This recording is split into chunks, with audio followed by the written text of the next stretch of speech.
अस्सलाम वालेकुम ऐं गुड मॉर्निंग विद धरती में मां आहियां तव्हांजी मेज़बान संध्या सुमरो। कीअं आहियो तव्हां? उमेद अथमि बिल्कुलु ठीकु ठाकु हूंदव, चाक चङा भला हूंदव। सुबुह थी चुकी आहे, असां स्टूडियो में अची चुका आहियूं ऐं तव्हांजे अंगण ते बि अची चुका आहियूं। सिधी रीति रोज़ु जेका पंहिंजी रोज़ानी मुलाक़ात थींदी आहे, जेका रिहाण थींदी आहे, उन जे करे तव्हां बि चाक चङा भला रहंदा आहियो ऐं असां बि रहंदा आहियूं। छाकाणि हिक ॿिए सां मिलणु खणी असां हूअं रूबरू मिलूं था, हीअं त नथा मिलूं, पर रूबरू जेका पंहिंजी मुलाक़ात थिए थी स्क्रीन जे थ्रू, इन ज़रिए ई असांजी मथां बि हिकिड़ो सुठो असरु थींदो आहे ऐं तव्हांजे मथां बि थींदो हूंदो। छाकाणि मेल मुलाक़ात सां माण्हू सही रहंदो आहे, हील रहंदो आहे ऐं जेको आहे सो घणनि सोचनि ऐं परेशानियुनि खां निकिरी वेंदो आहे। छाकाणि असां जेको अॼुकल्ह हलंदड़ सोशल मीडिया, वरी सां सोशल मीडिया अची वियो। सोशल मीडिया पंहिंजी जान कोन छॾींदो, न वरी असां हुनजी जान छॾींदासीं। सोशल मीडिया जे करे असां हिक ॿिए खां तमामु घणा परे थी विया आहियूं। स्पिरिचुअली पाण गॾु आहियूं, पर वरी हिकिड़ो जेको ॻाल्हाइणु ॿोलाइणु हूंदो आहे न, हिकिड़ी ख़्यालनि जी ॾे वठि हूंदी आहे, तव्हां छा था सोचो, मां छा थी सोचां। हिकिड़े घर में हूंदे असां हिक ॿिए खां परे आहियूं ऐं हर कंहिं सां इहा सिचुएशन आहे, रुॻो मूं सां तव्हां सां न आहे, बल्कि सॼी जेका आहे सा असांजी अॼुकल्ह क़ौम जेका आहे हिन परेशानी में वरितलु आहे। सेल्फ आइसोलेशन में असां हलिया विया आहियूं। त इहा जेका शइ इन शइ खां पाण खे निकिरणो पवंदो, हिक ॿिए खां जेको आहे सो मिलणो पवंदो, अहिड़े नमूने बि मिलणो पवंदो सिधी रीति के प्रोग्राम जे वसीले, या जेकॾहिं पाण हिक ॿिए सां कंहिं समाजी जेकी इवेंट्स थियनि था, जेकी सोशल गैदरिंग्स थियनि थियूं, हुन में बि वधि खां वधि मिलूं। मसइलो इहो आहे त पाण सोशल गैदरिंग्स में बि वञणु छॾे ॾिनो आहे। पाण वधीक बहितरु सम्झंदा आहियूं त असां घर में आहियूं, असां रिलैक्स आहियूं, असां आराम था पिया कयूं, फ़ोन असां वटि आहे, फ़ोन असां यूज़ करे रहिया आहियूं, सॼी दुनिया सां कनेक्ट आहियूं। माना कंहिंखां जेकॾहिं ॻाल्हि कजे त उहो चवंदा आहिनि असां सॼी दुनिया सां त कनेक्ट आहियूं, ग्लोबल वर्ल्ड लॻो पियो आहे, सभिनी खे वेठा था ॾिसूं, हिते वेठे वीडियो कॉल ते अमेरिका ॻाल्हाए था वठूं, पर जेकी वेझा तव्हांजा माण्हू आहिनि, तव्हां उन्हनि सां नथा ॻाल्हायो, तव्हां उन्हनि जी प्रॉब्लम एड्रेस नथा कयो, तव्हां उन्हनि खे सम्झण जी कोशिशि नथा कयो ऐं हिन जे करे मुख़्तलिफ़ नफ़्सियाती मुंझारा बि थी रहिया आहिनि, ज़हनी थी रहिया आहिनि, बीमारियूं बि वधी वञनि। छाकाणि एंज़ाइटी बेसिक शइ जेका एंज़ाइटी आहे न, एंज़ाइटी जे करे हर बीमारी आहे। एंज़ाइटी तव्हांखे थिए थी त एंज़ाइटी जे करे ई तव्हांखे हरू भरू ईअं लॻंदो आहे त तव्हां बीमार आहियो, तव्हांखे लॻंदो तव्हांजे पेट में सूरु आहे, तव्हांजे मथे में सूरु आहे, तव्हांखे दिलि में तकलीफ़ थी वई आहे, पर जॾहिं तव्हां डॉक्टर वटि वेंदा आहियो, पहुचंदा आहियो त डॉक्टर सॼो एग्ज़ामिन करे चवंदो आहे कुझु बि न आहे, सिर्फ़ु एंज़ाइटी आहे। त एंज़ाइटी छाजे लाइ आहे, इहा ॻाल्हि सम्झो। रिश्ता ऐं माण्हू जेकी बि असांखे मिलियल आहिनि, उन्हनि सां मेल मुलाक़ात रहे, ॻाल्हाईंदा ॿोलाईंदा रहूं, पंहिंजे पाण खे हील कंदा रहूं, पंहिंजे अंदरि जी जेकी फीलिंग्स आहिनि उहे एक्सप्रेस कंदा रहूं, त पाण बिल्कुलु नॉर्मल रहंदासीं, बिल्कुलु सही रहंदासीं। इहे सोशल मीडिया असांजो कुझु बि बिगाड़े न सघंदो, असांखे हिक ॿिए खां परे न रही सघंदो। हाणे वधीक तव्हांखे जेको आहे परे न रखंदासीं पंहिंजनि महिमाननि सां जेके असांजे अंगण ते अची चुका आहिनि। हलो उन्हनि जो तारुफ़ करायूं था। असां सां जेको आहे सनम हुसैन आहिनि, जेकी फाउंडर आहिनि येस यू कैन ग्लोबल जूं, ऐं उन जे फ्लैग हेड उहे जेके आहिनि से यूथ मोटिवेशन ते कमु कंदियूं आहिनि, वुमन एम्पावरमेंट ते कमु कंदियूं आहिनि ऐं सेल्फ लीडरशिप एक्सपर्ट आहिनि, ग्लोबल की नोट ते कमु कंदियूं आहिनि। त हलो उन्हनि खे भलीकार कयूं था। सभिनी खां पहिरियों अस्सलाम वालेकुम Sanam, good morning and welcome to our show. कीअं आहियो तव्हां? थैंक यू, मां ठीकु आहियां, अल्हम्दुलिल्लाह। तव्हां ठीकु आहियो? ठीकु हुअणु तमामु ज़रूरी आहे। बिल्कुलु। ऐं उहे जेको आहे सो मुलाक़ात जेका थी वेंदी आहे, उहे त सुबुह जे टाइम सुठा माण्हू मिली पवनि, हिकिड़ी सुठी उन ते नोट ते पाण गॾु थियूं, पॉज़िटिव एनर्जी अची वेंदी आहे, ज़बरदस्त। अच्छा, ॿिया जेकी गेस्ट आहिनि उन्हनि जो बि तव्हां सां तारुफ़ करायां थी। असां सां हिकिड़ो ॿियो समाज जी त पाण खे फ़िक्र आहे न, त ईअं कीअं थो थी सघे त जेकी समाज लाइ कमु करे रहिया आहिनि उन्हनि माण्हुनि खे पाण जेको पाण वटि न सॾियूं या उन्हनि जी ख़िदमतूं तव्हां ताईं न पहुचायूं। त पाण सां समाज सुधारक, समाज सेवक मौजूदु आहिनि। अज़ीज़ुल्लाह भुट्टो साहब, अस्सलाम वालेकुम साईं, तव्हांखे वेलकम कयूं था पंहिंजे शो में। कीअं आहियो तव्हां? ठीकु आहियो? बहितरीन, तव्हां ख़ुशि ऐं आहियो? ॿियो जेको बिल्कुलु ठीकु ठाक। Thank U. तव्हां सभिनी सां मिली मां हूअं ई ॾाढी ख़ुशि ऐं ठीकु थी वेंदी आहियां। अच्छा, ॿियो जेको आहे सो मुबशिर इक़बाल भट्टी साहब पाण सां गॾु मौजूदु आहिनि, जेकी होम्योपैथिक डॉक्टर आहिनि, एक्सपर्ट आहिनि। होम्योपैथिक जा डॉक्टर बि कमु कंदा आहिनि। हरू भरू जेको आहे न, इहो जेको जहिड़ो आहे न एलोपैथी ऐं होम्योपैथी में, अॼु उनजो हल पाण ज़रूरु कढंदासीं। छाकाणि रूहानी जेको इलाजु कंदड़ बि पाण वटि गेस्ट आहिनि, जेकी ब्रेक खां पोइ पाण खे जॉइन कंदा। हलो त हाणे प्रोग्राम जी बाक़ाइदे शुरूआति कयूं था, फराॾे वञूं था। कीअं आहियो फरा? ठीकु आहियो? सनम हुसैन। सनम, सॉरी, इहो बि थी वेंदो आहे, ख़ैर को ॻाल्हि न आहे। सनम तव्हां पहिरीं ॻाल्हि त इहो ॿुधायो त जेको तव्हां फाउंडर आहियो जंहिं परी ऑर्गेनाइज़ेशन जा नालो तव्हां ॾाढो प्यारो रखियो आहे, इहो कंहिं सजेस्ट कयो?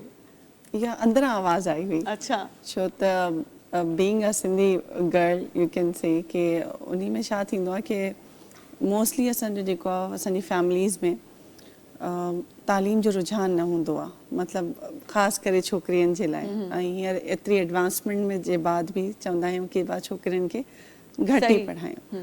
ऐं अॼु खां अगरि असां 10 साल 15 साल पहिरियां खां जी ॻाल्हि कयूं त उन में बि इहो ई हाल हुयो असांजे घर में बि।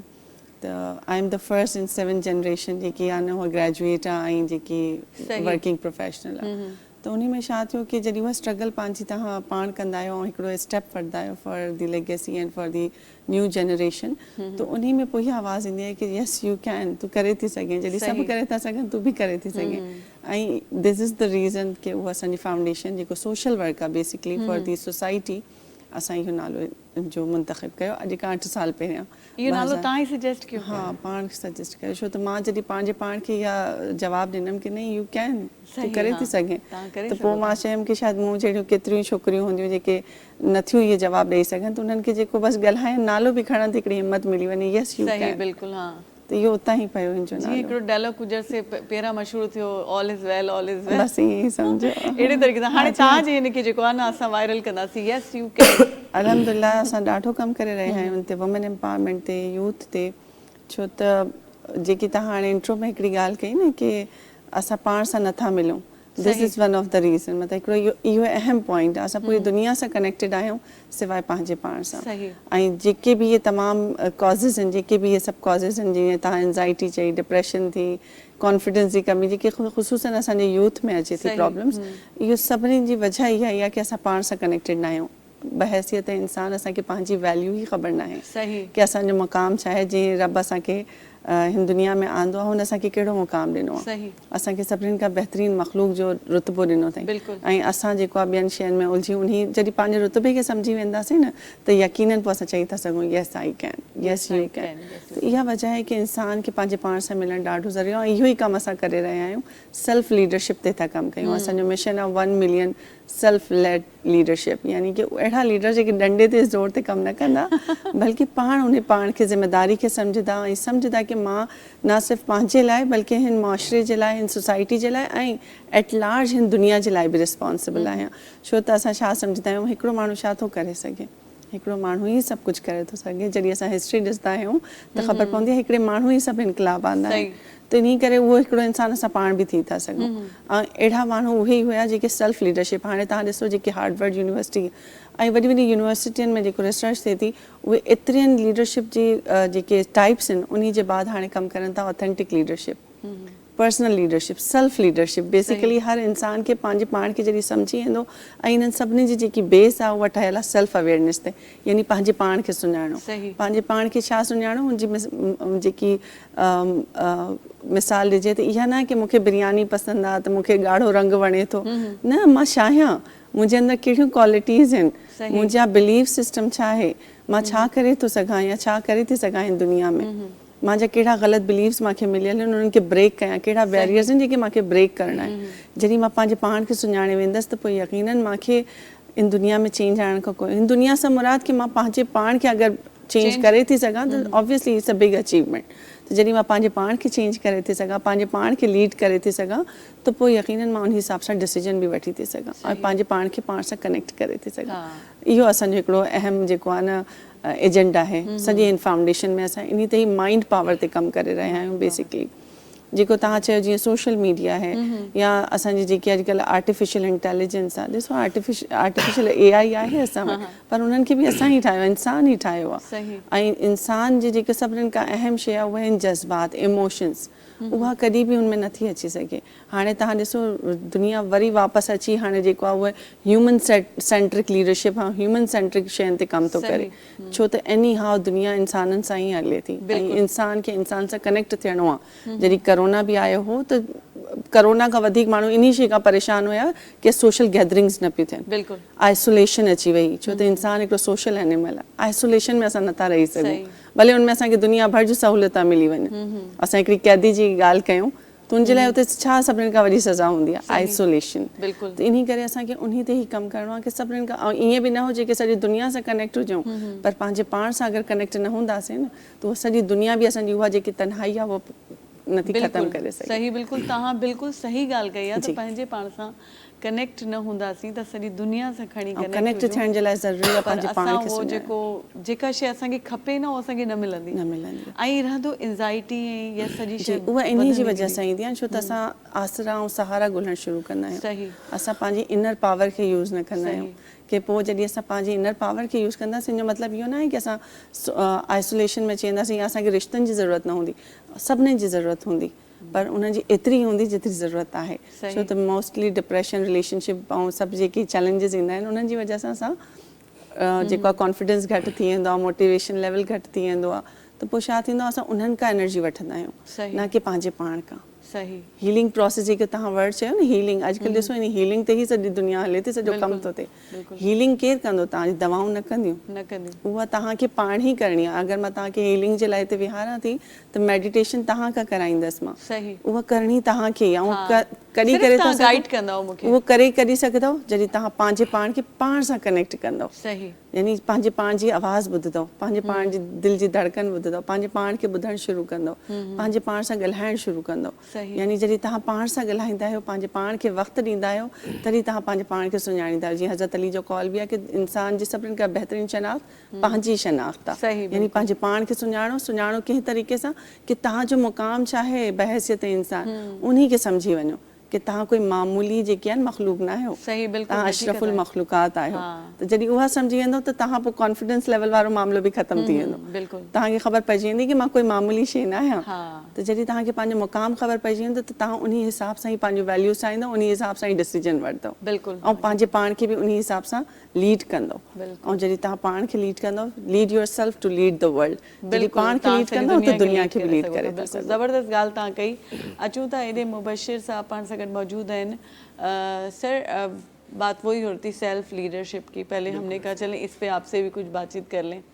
तो नॉर्मली आपके पास जो पेशेंट आते हैं, डीमोटिवेट हो के जो लोग आते हैं आपके पास ना, कितना हद तक होम्योपैथिक के ज़रिए आप उनको मोटिवेट कर सकते हैं थ्रू मेडिसिन? जैसे हम डिप्रेशन के लिए मुख्तलिफ साइकाइट्रिस्ट के पास जाते हैं, तो डिप्रेशन के मरीज़ों को आप भी कुछ डील करते हैं अपने इस प्रोफेशन में? वालेकुम सलाम। मेरा नाम डॉक्टर मुबशिर इकबाल भट्टी है और मैं पिछले 15 साल से जो है अपने क्लिनिक पे प्रैक्टिस कर रहा हूँ। और इस तरह के बहुत सारे पेशेंट्स आते हैं जो लोग जो हैं बिल्कुल डीमोटिवेट होकर आते हैं थ्रू डिफरेंट ट्रीटमेंट से। तो उनको मेन जो होती है काउंसलिंग होती है उनकी। सही।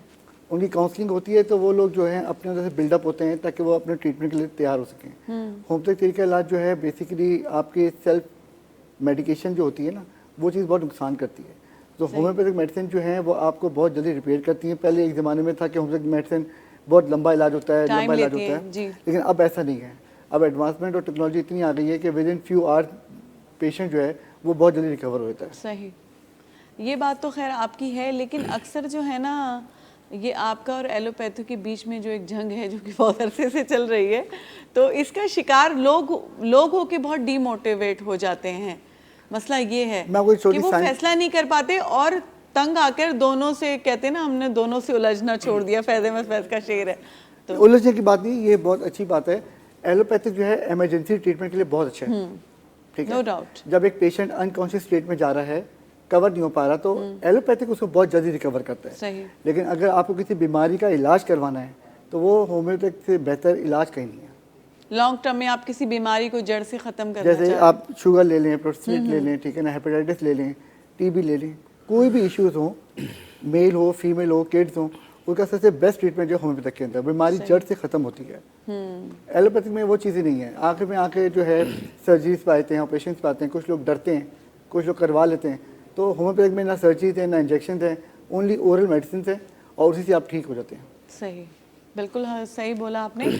और हमारे साथ जो है ना अजीज़ुल्लाह भुट्टो साहब भी मौजूद हैं और वो भी सोसाइटी में अपना जो है ना पार्ट प्ले कर रहे हैं एज ए सोशल एक्टिविस्ट आप कह लें। या साईं, केतिरे हद ताईं इहो जेको अमल जेको तव्हां चओ था, जेका मूं सभिनीनि सां ॻाल्हि कई, तव्हां ॿुधी रहिया हूंदव, त जेको असांजी जेको माण्हुनि में हिकिड़ी जेका मायूसी भरिजी वई आहे, माना केतिरे हद ताईं तव्हां पंहिंजी मोटिवेट करे उन्हनि खे इन मां कढो था, बाक़ी त तव्हांजा ॿिया ख़िदमतूं आहिनि उन ते पाण ईंदासीं, पर सभिनी खां अॻु में त को कमु करे ॾियण खां वधीक बहितर आहे त हुनखे महसूसु कराइण त तव्हांखे हिन कम जी ज़रूरत आहे, हिन शइ खे ठीकु करण जी ज़रूरत आहे। ॾिसो अल्हम्दुलिल्लाह मुंहिंजी राज सचल ॻोठ कराची में आहे, पोइ पाण वटि जेके इंटीरियर सिंध जा ग़रीब घराना अचनि था के मजबूरी तहत, पोइ उन्हनि खे असां फस्ट स्टेप में इहा था सलाह ॾियूं त भाईजान तव्हां जेकॾहिं किथे का जॉब नथी लॻे, प्राइवेट साइड थी वियो या किथे का अहिड़ी का जॻह नथी मिलेव, बहितर आहे त तव्हां पंहिंजो को रेड़ो कढो सब्ज़ी जो या को अहिड़ो ठीहो कढो या अहिड़ी का केबिन खोलियो त जीअं रोज़मर्रा जे लाइ तव्हांखे कुझु 5 रुपया अचनि त ताकी जीअं घर जो गुज़र सफ़र थिए। अहिड़े तरीक़े सां उन हवाले सां फस्ट जेका सलाह मशवरो आहे उहो इहो ई आहे त माना कुझु न कुझु ज़ाहिरा इनकम ईंदी त घर जो गुज़र सफ़र सही थींदो। बाक़ी त ख़िदमतूं आहिनि ज़ाहिरा असांजे ओड़े पाड़े जो सभ खां पहिरियां त पंहिंजे पाड़े जो ख़्यालु रखिणो आहे, उन खां अलावा जेको ग़रीब आहे या जेको ज़रूरतमंद आहे उन जे लाइ माशाअल्लाह असां पाण पंहिंजी हिकिड़ी भुट्टो वेलफेयर ऑर्गेनाइज़ेशन आहे पूरे पाकिस्तान में आहे असांजी, उन में असांजो बानी चेयरमैन अब्दुल हमीद भुट्टो साहिबु आहे। पोइ असां छा कंदा आहियूं, जेके बि पंहिंजे इंटीरियर सिंध में ग़रीब घराना हूंदा आहिनि या लेट सपोज जेकॾहिं हाणे रिसेंटली असां 1 साल पहिरियां प्रोग्राम कयोसीं, ग़रीब घराना जेके हुया जिन जूं पंहिंजूं न्याणियूं वॾी उमिरि जूं थी थियूं वञनि ऐं जहेज़ जे निस्बत सां हू रहिजी थियूं वञनि ऐं शादी वग़ैरह नथियूं कराए सघनि, त छो त उहो कुझु अहिड़ी शइ आहे न जो उन्हनि खे ॾेई करे ऐं रुख़सती थिए। पोइ असां अल्हम्दुलिल्लाह पाण में भुट्टो वेलफेयर ऑर्गेनाइज़ेशन जे तरफ़ खां असां पंहिंजा जेके बि अल्लाह साईं जंहिंखे सघ ताक़त कुवत ॾिनी आहे उन निस्बत सां पाण डोनेट करे 60 जोड़नि जी असां शादी कराईसीं अल्हम्दुलिल्लाह।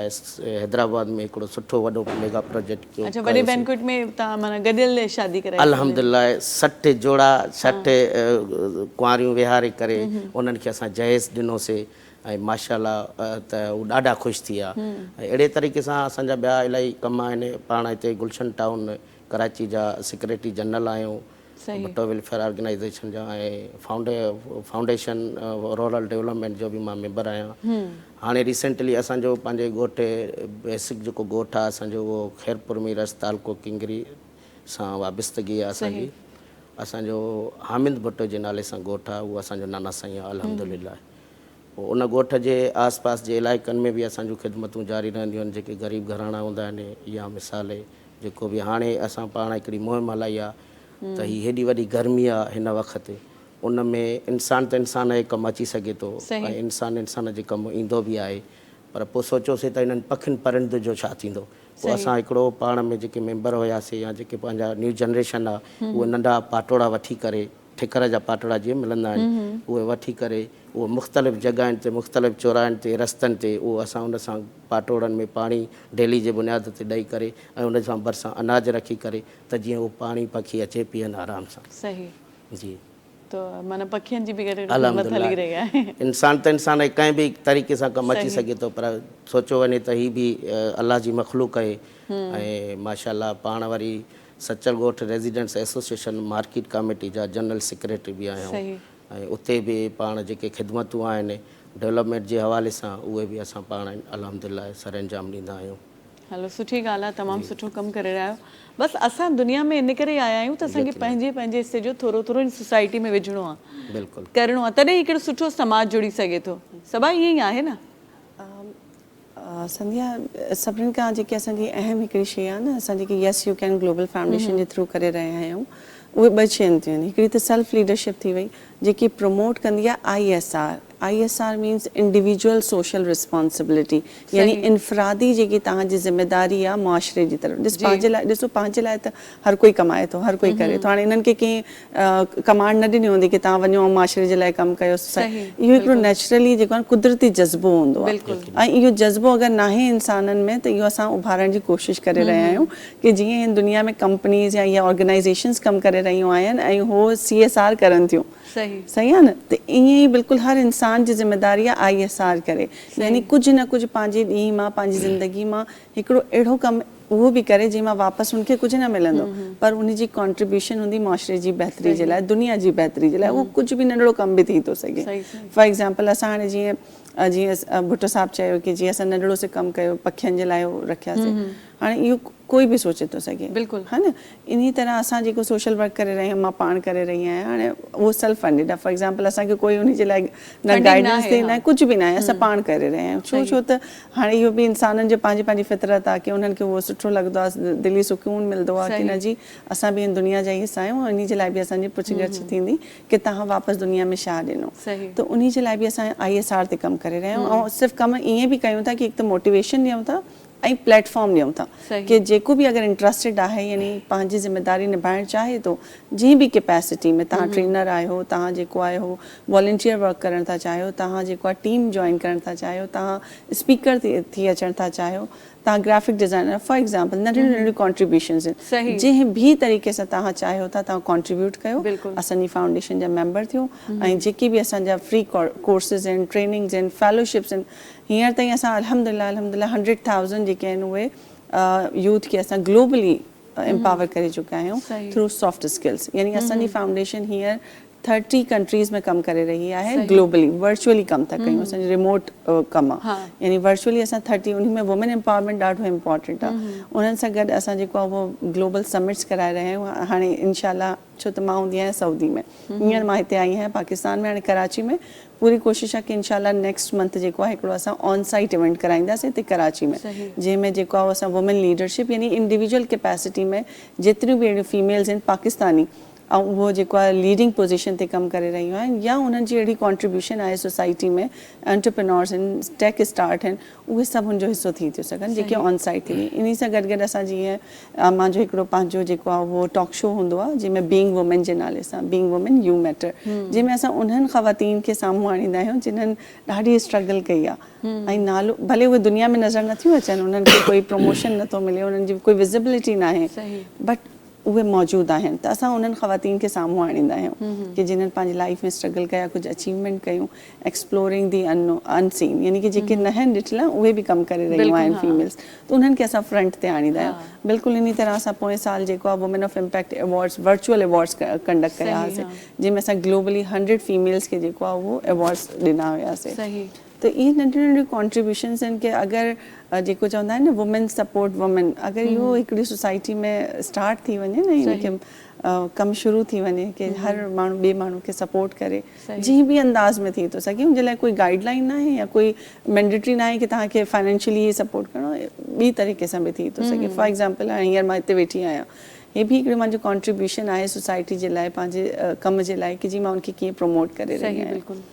त इहे सभु नंढियूं नंढियूं कॉन्ट्रीब्यूशन थी रहियूं आहिनि। ISR मां सम्झंदी आहियां कि हिकिड़ो SDGs जेके असांजा मौजूदु आहिनि, उनमें सभिनीनि खां इम्पॉर्टेंट अगरि कोई ऐड थियणु खपे त उहो ISR आहे, कि जंहिंमें असां इंसाननि खे पंहिंजी इंडिविजुअल सोशल चूंडे करे तव्हां रखियो। हाँ जी बिल्कुलु, बसि हिकिड़ो इन में जेको आहे सो अल्फाबेट न आहे, न त माना वटिजी वेंदी। अच्छा हलो उन खां जेको आहे सही आहे, जॾहिं तव्हां खणो पिया त मां चयो माड़ी उन सां रिलेटेड, न उहो न आहे, इहो आहे इंडिविजुअल, मां पूरो क्लियर करे छॾां, इंडिविजुअल सोशल रिस्पॉन्सिबिलिटी। बिल्कुलु, हा। त इन जे लाइ जेको आहे इंसान अगेन उहे सभु शयूं ईंदियूं, जॾहिं पंहिंजे पाण खे लीड कंदो न, पंहिंजे पाण खे सम्झी वेंदो, पंहिंजे वर्थ खे, वैल्यू खे, त पंहिंजी ज़ात खां ॿाहिरि ईंदो, ऐं जॾहिं पंहिंजी ज़ात खां ॿाहिरि ईंदो त पोइ ॿी ह्यूमैनिटी जे लाइ, humanity serve humanity serve God, यानी जॾहिं तव्हां ह्यूमैनिटी जे लाइ कमु कंदा आहियो न, इंसानियत जे लाइ कमु कंदा आहियो, तव्हां ॾिसो हिस्ट्री में केतिरा माण्हू तव्हांखे मिलंदा जंहिं इंसानियत जे लाइ बेलॉस ख़िदमत कई, ऐं रिटर्न में उन्हनि कुझु न घुरियो, कि जीअं असांखे मिसाल आई थी साहब जी फॉर एग्जाम्पल, बिल्कुलु, मतिलबु उहे सभु उन्हनि खे कंहिं चयो कि तव्हां इहे सभु कयो, बिल्कुलु न चयो, कंहिं बि न चयो, पर इहो इंसान खे ख़ुदा ई इहो जज़्बो विझंदो आहे कि तव्हां मुआशरे जे लाइ कुझु कयो। उन्हनि पंहिंजे पाण खे पाण चयो त मूंखे इहो सभु कुझु करणु घुरिजे। ऐं ईअं ई असां सभिनीनि जी बि ज़िम्मेदारी आहे, जॾहिं हर इंसान पंहिंजो पंहिंजो रोल प्ले करणु शुरू थी वेंदो त यकीनन इहा दुनिया खे असां ॾिसूं, इहा ग्लोब जेको आहे असांजो यूनिवर्स जेकी आहे, इहा असां सभिनीनि जी ज़िम्मेदारी आहे, तव्हांजी मुंहिंजी या सोशल लीडर्स जी या पॉलिटिशियंस जी ज़िम्मेदारी न, इहा असां सभिनीनि जी ज़िम्मेदारी, असां सभिनि जा हिसा आहियूं। ऐं जेको इहो हाणे क्लाइमेट चेंज थिए थो, इन में बि असां छा चवंदा आहियूं कि सभु पंहिंजो ख़्यालु करणु शुरू कयूं, वण हणूं, मिसाल बिजली बचायूं, कोई अहिड़ियूं शयूं न कयूं जंहिंजी वजह सां असांजो जेको आहे उहो ग्लोबल वार्मिंग थिए थी, मतिलबु हर इंसान यानी कि हुन में रोल प्ले करे रहियो आहे न, त इन तरह जॾहिं असां इन ते कमु कंदा आहियूं त यकीनन शयूं बहितर थी वेंदियूं आहिनि। ऐं अगरि यूथ जी ॻाल्हि कयूं त वुमेन एम्पावरमेंट ते थी वियो, यूथ असां ॾिसो अॼु बि यानी एतिरी थी वियो आहे कि हाणे जेकी इंफॉर्मेशन आहे उहा फिंगर टिप्स ते आहे बिल्कुलु। यानी तव्हां बसि हिकिड़ो चैट जीपीटी खे या AI खे चओ तव्हांखे पूरी डिटेल ॾेई सघंदो सही हुन खां- बल्कि चवणो बि न पवंदो चवणो बि न कॾहिं पवंदो, तव्हां तव्हां हुनखे कुझु चवंदा ई न आहियो, तव्हां पाण में ॻाल्हाए रहियो हो तव्हांजे फोन ते इलाही छा छा मोकिले छॾींदी आहे। सॼी इंफॉर्मेशन अचे यानी इंफॉर्मेशन त हाणे मसलो ई न आहे न,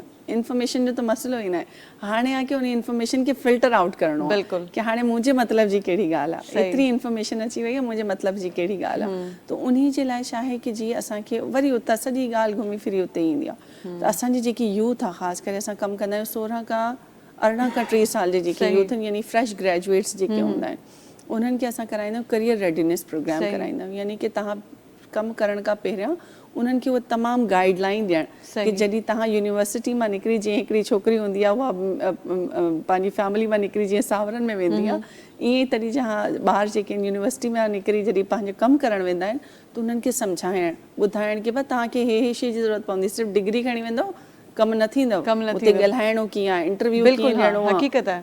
तव्हांखे हिते इहे सभु शयूं- डिग्री वरितल अहिड़ा माण्हू बि आहिनि तव्हां साम्हूं वेहो त उहो तव्हांखे फेस ई न आहिनि करे सघंदा, उन्हनि में उहो कॉन्फिडेंस ई न हूंदो आहे, बेसिक शइ कॉन्फिडेंस हूंदी आहे। हलो ठीकु आहे, मुबशिर साहब खां थोरी ॻाल्हि ॿोल कजे। सर ये जो एक इसको मिथ्स बोल सकते हैं या क्या, मैं आपसे उसकी वजाहत चाहूँगी कि आजकल जो आपने बात की कि होम्योपैथी की मेडिसिन भी क्विक असर करती हैं, पहले की बात अलग थी कि लोग कहते थे बहुत टाइम लगता है और लोग इस तरफ आते नहीं थे, तो एक सुनने में आया है, हो सकता है ये बात गलत हो, कि कह रहे हैं स्टेरॉइड्स होते हैं इनमें, अब वो भी अगर आपको कोई दवाई क्विक असर करेगी तो इट्स मीन उसमें स्टेरॉइड्स हैं, डॉक्टर्स यूज़ करते हैं, तो ये कितने हद तक बात सच है या ये एक गलत प्रोपेगेंडा फैलाई जा रही है? ये सिर्फ प्रोपेगेंडा है, ये इस बात में कोई सच्चाई नहीं है। बेसिकली जो मेन मिथ है वो एलोपैथिक जो है वो होम्योपैथिक में डालती है, ऐसा कुछ भी नहीं है। सही। होम्योपैथिक मेडिसिन जो है वो अल्कोहलिक बेस होती है, इसमें किसी भी चीज़ की में कोई स्टीरॉइड या कोई भी डेटाकॉर्ड की कोई चीज़ नहीं होती इसमें, नहीं होती, नहीं होती। होम्योपैथिक मेडिसिन जो है वो बिल्कुल इस चीज़ से क्लियर है। बहुत सारी ऐसी मेडिसिन हैं मार्केट में अवेलेबल हैं जो होम्योपैथिक मेडिसिन के नाम से बिकती हैं, लेकिन वो होम्योपैथिक मेडिसिन होती नहीं है, नहीं होती। अच्छा, तो वो जो है ब्लैक शीप जो होते हैं ना मार्केट में, वो चीज़ को ख़राब करते हैं। सही। वैसे ओवरऑल जो होम्योपैथिक मेडिसिन हैं उसका treatment without any side effect है, ठीक है, और वो विद इन फ्यू आवर्स काम करती है, सही, अगर डायग्नोज डॉक्टर्स की अच्छी हो। अच्छा, तो फिर दवा जल्दी असर कैसे कर रही है? क्योंकि पहले तो होम्योपैथी की दवा इतना टाइम, बहुत टाइम लेती थी। एक ज़माना था कि लोग पहले मीठी मीठी गोलियों में से कतरे डालते थे, जी हाँ, और मीठी मीठी गोलियां खिलाते थे। सही, हाँ, अब वो गोलियों का सेटअप खत्म हो गया, सही, अब वो डायरेक्ट मेडिसिन दी जाती है। अब जो 10 कतरे आपने पूरे हफ्ते चलाने हैं, वो आप दिन में 3 दफ़ा पियोगे तो आपकी जो डिजीज़ है, जो आपकी ट्रीटमेंट चल रहा है, वो बहुत जल्दी रिकवर होता है। अच्छा, जो मैं खुद इस चीज़ में डॉक्टर बनने का मुझे बहुत शौक था बचपन से ही ना, तो मुझे तकरीबन कोई 15 साल हो गए प्रैक्टिस करते हुए, जो मेरा पैशन था वही मेरा प्रोफेशन बन गया है। तो इस फील्ड में अल्हम्दुलिल्लाह बहुत अच्छी ग्रेप है मेरी होम्योपैथी के अंदर। मेरे वालिद साहब भी डॉक्टर हैं, उनको माशाल्लाह 55 ईयर्स हो गए क्लिनिक में प्रैक्टिस करते हुए, अभी मेरे साथ ही होते हैं वो, और हम लोग के 3-4 क्लिनिक्स हैं, सदर में, नाज़िबाद में, DHA में, तो हम लोग हर जगह प्रैक्टिस करते हैं, डेज और टाइमिंग अलग अलग है। तो होम्योपैथिक ट्रीटमेंट जो हमारे पास पेशेंट आते हैं वो रेफर चल रहे होते हैं।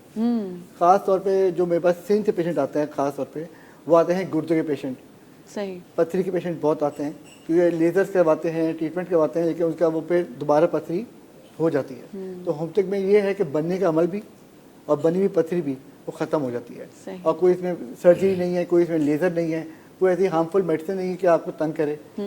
तो ये चीज़ें बहुत अच्छी हैं। अच्छा, एक चीज़ इधर कहना चाहूँगी और बुरा नहीं मानिएगा, जब आप बात करें ना, अभी साई ने भी बात की थी कि इंटीरियर सिंध, और आपने कहा सिंध, अगर हम इसको ऐसे बोले कि सिंध के दूसरे इलाकों से, तो हम इसको कनेक्ट कर देंगे कराची के साथ भी, क्योंकि हम जब कराची में होते हुए ये बात करते हैं कि सिंध से लोग आते हैं, तो हम नफ्सियात एक है, हमारे व्यूअर्स नाराज़ हो जाते हैं इस बात पे, सीधी सी बात है। तो हाँ, हम ये बात करें तो हम ये करें कि सिंध के दूसरे इलाकों से या बेशतर इलाकों से, जीअं साईं तव्हां चयो हुयो त इंटीरियर सिंध मां, त तव्हां जेकॾहिं हिन खे ॻाल्हि खे ईअं चओ त सिंध जे जेकी पंहिंजा ॿिया शहर आहिनि उन्हनि मां माण्हू ईंदा आहिनि, त असां माना पोइ गॾु आहियूं न, पोइ अक्सर इन ॻाल्हि ते जेको आहे सो सिंध जी आवाम ॾाढी जज़्बाती आहे, ऐं असां पाण पोइ इहा ॻाल्हि कयूं त माना असां ई जेको आहे सो जेका हिकिड़ी ग़लति प्रोपेगेंडा आहे, जंहिं ते तमामु घणियूं उहो ई नफ़रतूं ॾाढियूं फैलिजी वियूं आहिनि, त उनजो हिसो ठही वेंदा आहियूं।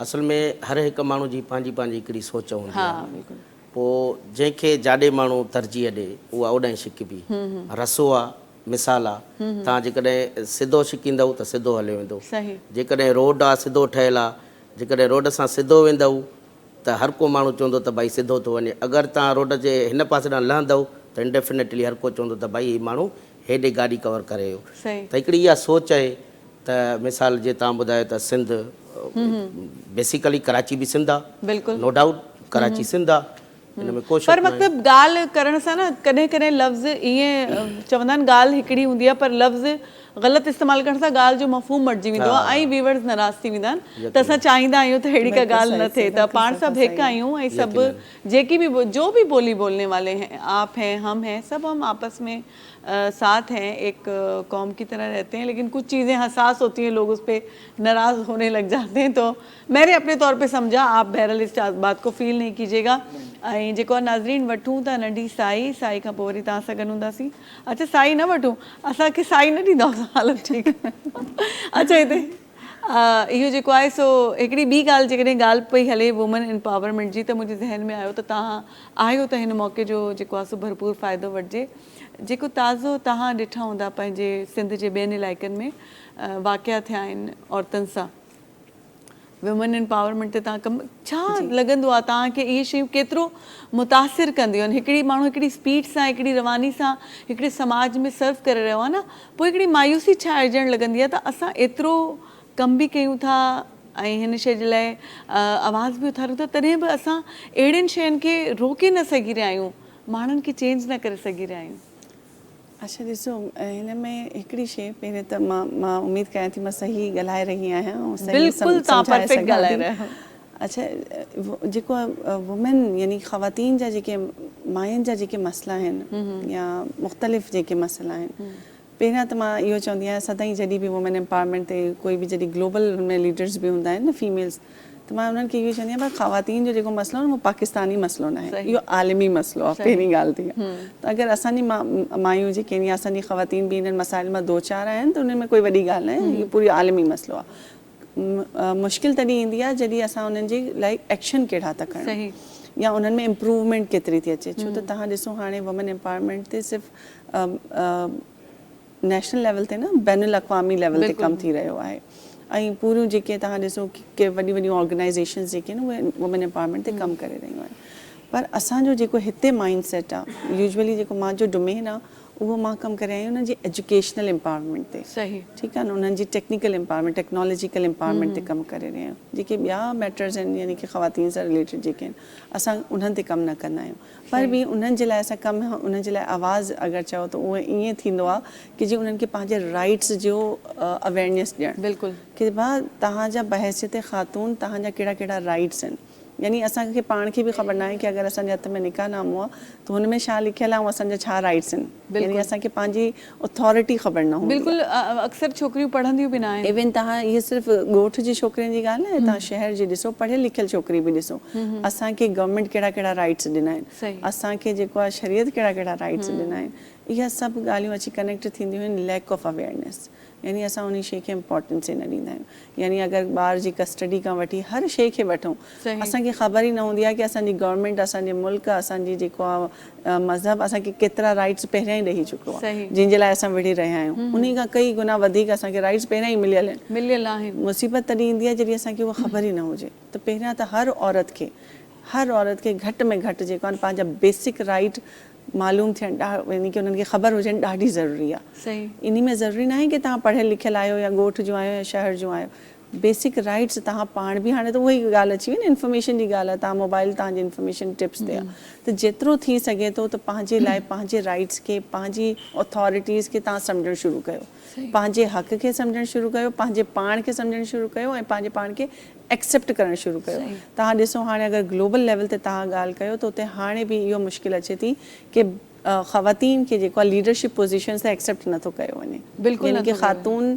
एज़ अ सरबराह या एज़ अ लीडर नथो एक्सेप्ट कयो वञे हाणे कुझु ऑर्गेनाइज़ेशन कोटा बि ठाहियो आहे कि जीअं एतिरी असांजी फीमेल्स लीडर हूंदियूं या की पोज़ीशन्स ते फीमेल्स हूंदियूं पर उन्हनि में जॾहिं रिसर्च कई वई त उन मां सभिनीनि खां वॾी इम्पोर्टेंस या जेकी मुश्किल जेकी आई उहा इहा हुई कि ख़ातून पाण खे उन एलिजिबल नथी सम्झे बिल्कुलु डिग्रीज़ बि आहिनि एक्सपीरियंस बि आहे सभु शइ आहे पर अगेन उहो जेको असांजो हिकिड़ो माइंड सेट थियल आहे न कि लीडरशिप पोज़ीशन ते त जेको आहे उहो मर्द ई वेठो हूंदो। सही, बिल्कुलु। हाणे उहो उन्ही जो मसलो न आहे, इहो असांजी पंहिंजी ख़ातून जो मसलो आहे कि असांखे हर शइ में परफेक्शन खपे, सही। जस्टिफिकेशन असां ॾींदा आहियूं बहस ते ख़ातून।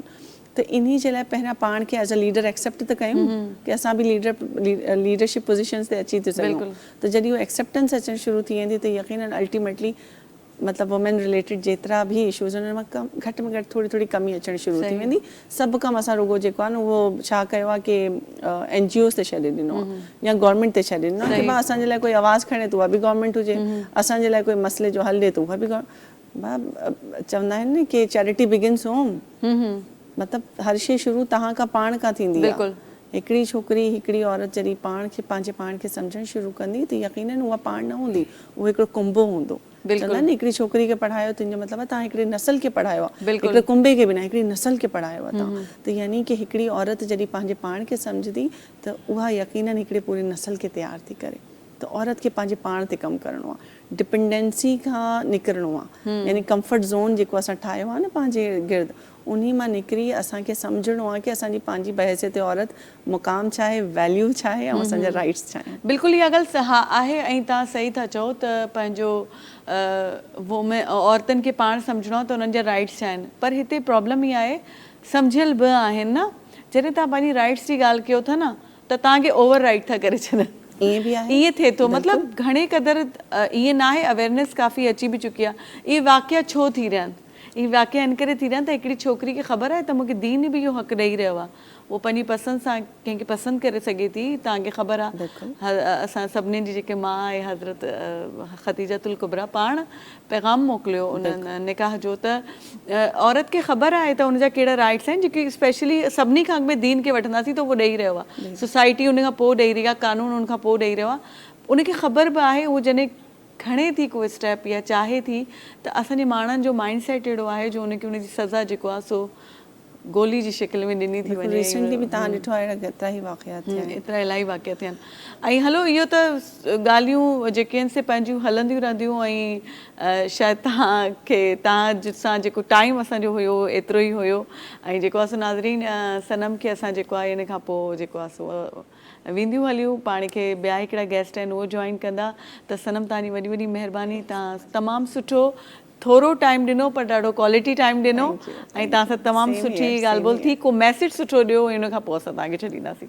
बसि मैसेज इहो ई आहे जेको असांजी फाउंडेशन जो मैसेज आहे, जेको असां जिते कमु करे रहिया आहियूं कि know your self to know your God, यानी पंहिंजे पाण खे सुञाणो। मुंहिंजी पूरी जेकी बि हींअर ताईं कमु थी रहियो आहे उन मां सभिनीनि खां अगरि मां चवां निचोड़ जेको आहे उहो इहो आहे कि दुनिया में जेको कुझु मौजूदु आहे उहो सभु तव्हांजे अंदरि बि आहे। सही। त बसि पंहिंजे पाण सां कनेक्ट थियो, पंहिंजे पाण खे सुञाणो, सेल्फ अवेयरनेस रखो त यकीनन घणा रस्ता जेके बंदि आहिनि उहे खुलणु शुरू थी वेंदा। बिल्कुलु ज़बरदस्त, तमामु सुठो मैसेज, महिरबानी तव्हांजी हिकु भेरो ॿीहर। जी नाज़रीन, वठूं त नंढी साई, जेसि ताईं असां पाण खे सुञाणूं, तव्हां बि पाण खे सुञाणो, पोइ पाण मोटी था अचूं। जी नाज़रीन, नंढी साई खां पोइ वरी तव्हां सां गॾु आहियूं, तव्हांजे साम्हूं हाज़िर आहियूं ऐं तव्हांजे लाइ असां ईंदा आहियूं, तव्हां सां कचहरी करणु चाहींदा आहियूं ऐं सुठनि सुठनि माण्हुनि सुठनि महिमाननि खे तव्हां सां मिलाइणु चाहींदा आहियूं। त जीअं तव्हांजे ज़हन में जेकी मुंझारा आहिनि, मुख़्तलिफ़ तव्हांजा रूहानी मसइला आहिनि, के सिहत जा मसइला आहिनि या मोटिवेट वधीक थियणु चाहियो था त असांजे ज़रिए बि थोरी घणी मोटिवेशन तव्हांखे मिली सघे थी। असां वटि जेके महिमान जिन हींअर ब्रेक में पाण खे जॉइन कयो आहे, सभिनी खां पहिरियों तव्हांखे हुननि सां मिलाईंदसि, पोइ वरी अॻिते पाण ॿियूं ॻाल्हियूं कंदासीं, छाकाणि ॻाल्हियूं त पाण कंदा रहंदा आहियूं सॼे प्रोग्राम में। जेको आहे सो जेकी पाण सां गॾु अॼु महिमान मौजूदु आहिनि उहे हर्बलिस्ट आहिनि, नेचुरोपैथ, स्पिरिचुअल हीलर आहिनि, मोटिवेशनल स्पीकर बि आहिनि, हकीम आहिनि ऐं हिकिड़ो वॾो सिलसिलो उन्हनि जो पुराणो उन्हनि जे ख़ानदान जो हलंदड़ आहे, जेको वधीक उन्हनि खां ई पाण डिटेल पुछंदासीं। साहिबज़ादा मियाँ हुज़ूर हकीम शारिक अहमद तारिकी जहांगीरी साहब पाण सां गॾु मौजूद आहिनि। अस्सलाम वालेकुम सर, वेलकम करते हैं आपको अपने शो में। कैसे हैं आप? ठीक ठाक? अल्हम्दुलिल्लाह, आप ठीक हैं? आप इतने सीरियस क्यों रहते हैं? क्या हकीम को सीरियस रहना चाहिए? नहीं, सीरियस नहीं रहना चाहिए, लेकिन बस जितना सवाल उतनी बात। अच्छा, आप कम बोलते हैं, आपको बहुत मुश्किल से आपसे बुलवाना पड़ेगा। हम तो बहुत बोलते हैं। इंसान को कम ही बोलना चाहिए। कम बोलना चाहिए, लेकिन कभी कभी ज़्यादा बोलना पड़ता है। कभी कभार कहते हैं कि इंसान के अल्फाज जो है ना उसके हथियार होते हैं। सही, बिल्कुल। और कभी कभार इंसान की खामोशी उसका हथियार होती है। चलिए, अच्छा आते हैं सबसे पहले मोटिवेशनल स्पीकर आप हैं उस तरफ, फिर हम अपना इलाज भी करवा लेंगे, हिकमत की तरफ भी आ जाएंगे। तो किस तरीके से आप लोगों को मोटिवेट करते हैं? देखें, मेरी ज़्यादातर कोशिश ये होती है कि पहले तो अल्हम्दुलिल्लाह हमारी तरबियत भी इसी तरीके से हुई जी, और हमारे जो अजदाद हमारे बड़े हैं उन्होंने भी हमें इसी तरीके से हमारी तरबियत करी और हमें आगे बढ़ाया। आज का जो इंसान, ख़ास तौर पे मुसलमान जो है, वो अल्लाह से जो है ना उसकी लौ बहुत कम हो गई है। सही, ठीक है, आज के दौर में क्या है कि हम कुछ भी करते हैं ना उसमें हम किसी इंसान को ही कसूरवार ठहराते हैं, सही, या खुद को या किसी दूसरे को। अगर कुछ गलत होता है तो हम किसी दूसरे को कसूरवार ठहरा देते हैं, और कुछ सही होता है तो हम खुद को कसूरवार ठहराते हैं कि हमने किया। सही। लेकिन हर काम में अल्लाह की मसलियत वो तो हम होती है। कसूरवार नहीं ठहराते, हम क्रेडिट लेते हैं। चले नहीं, कंटिन्यू करते वही एक ही बात है।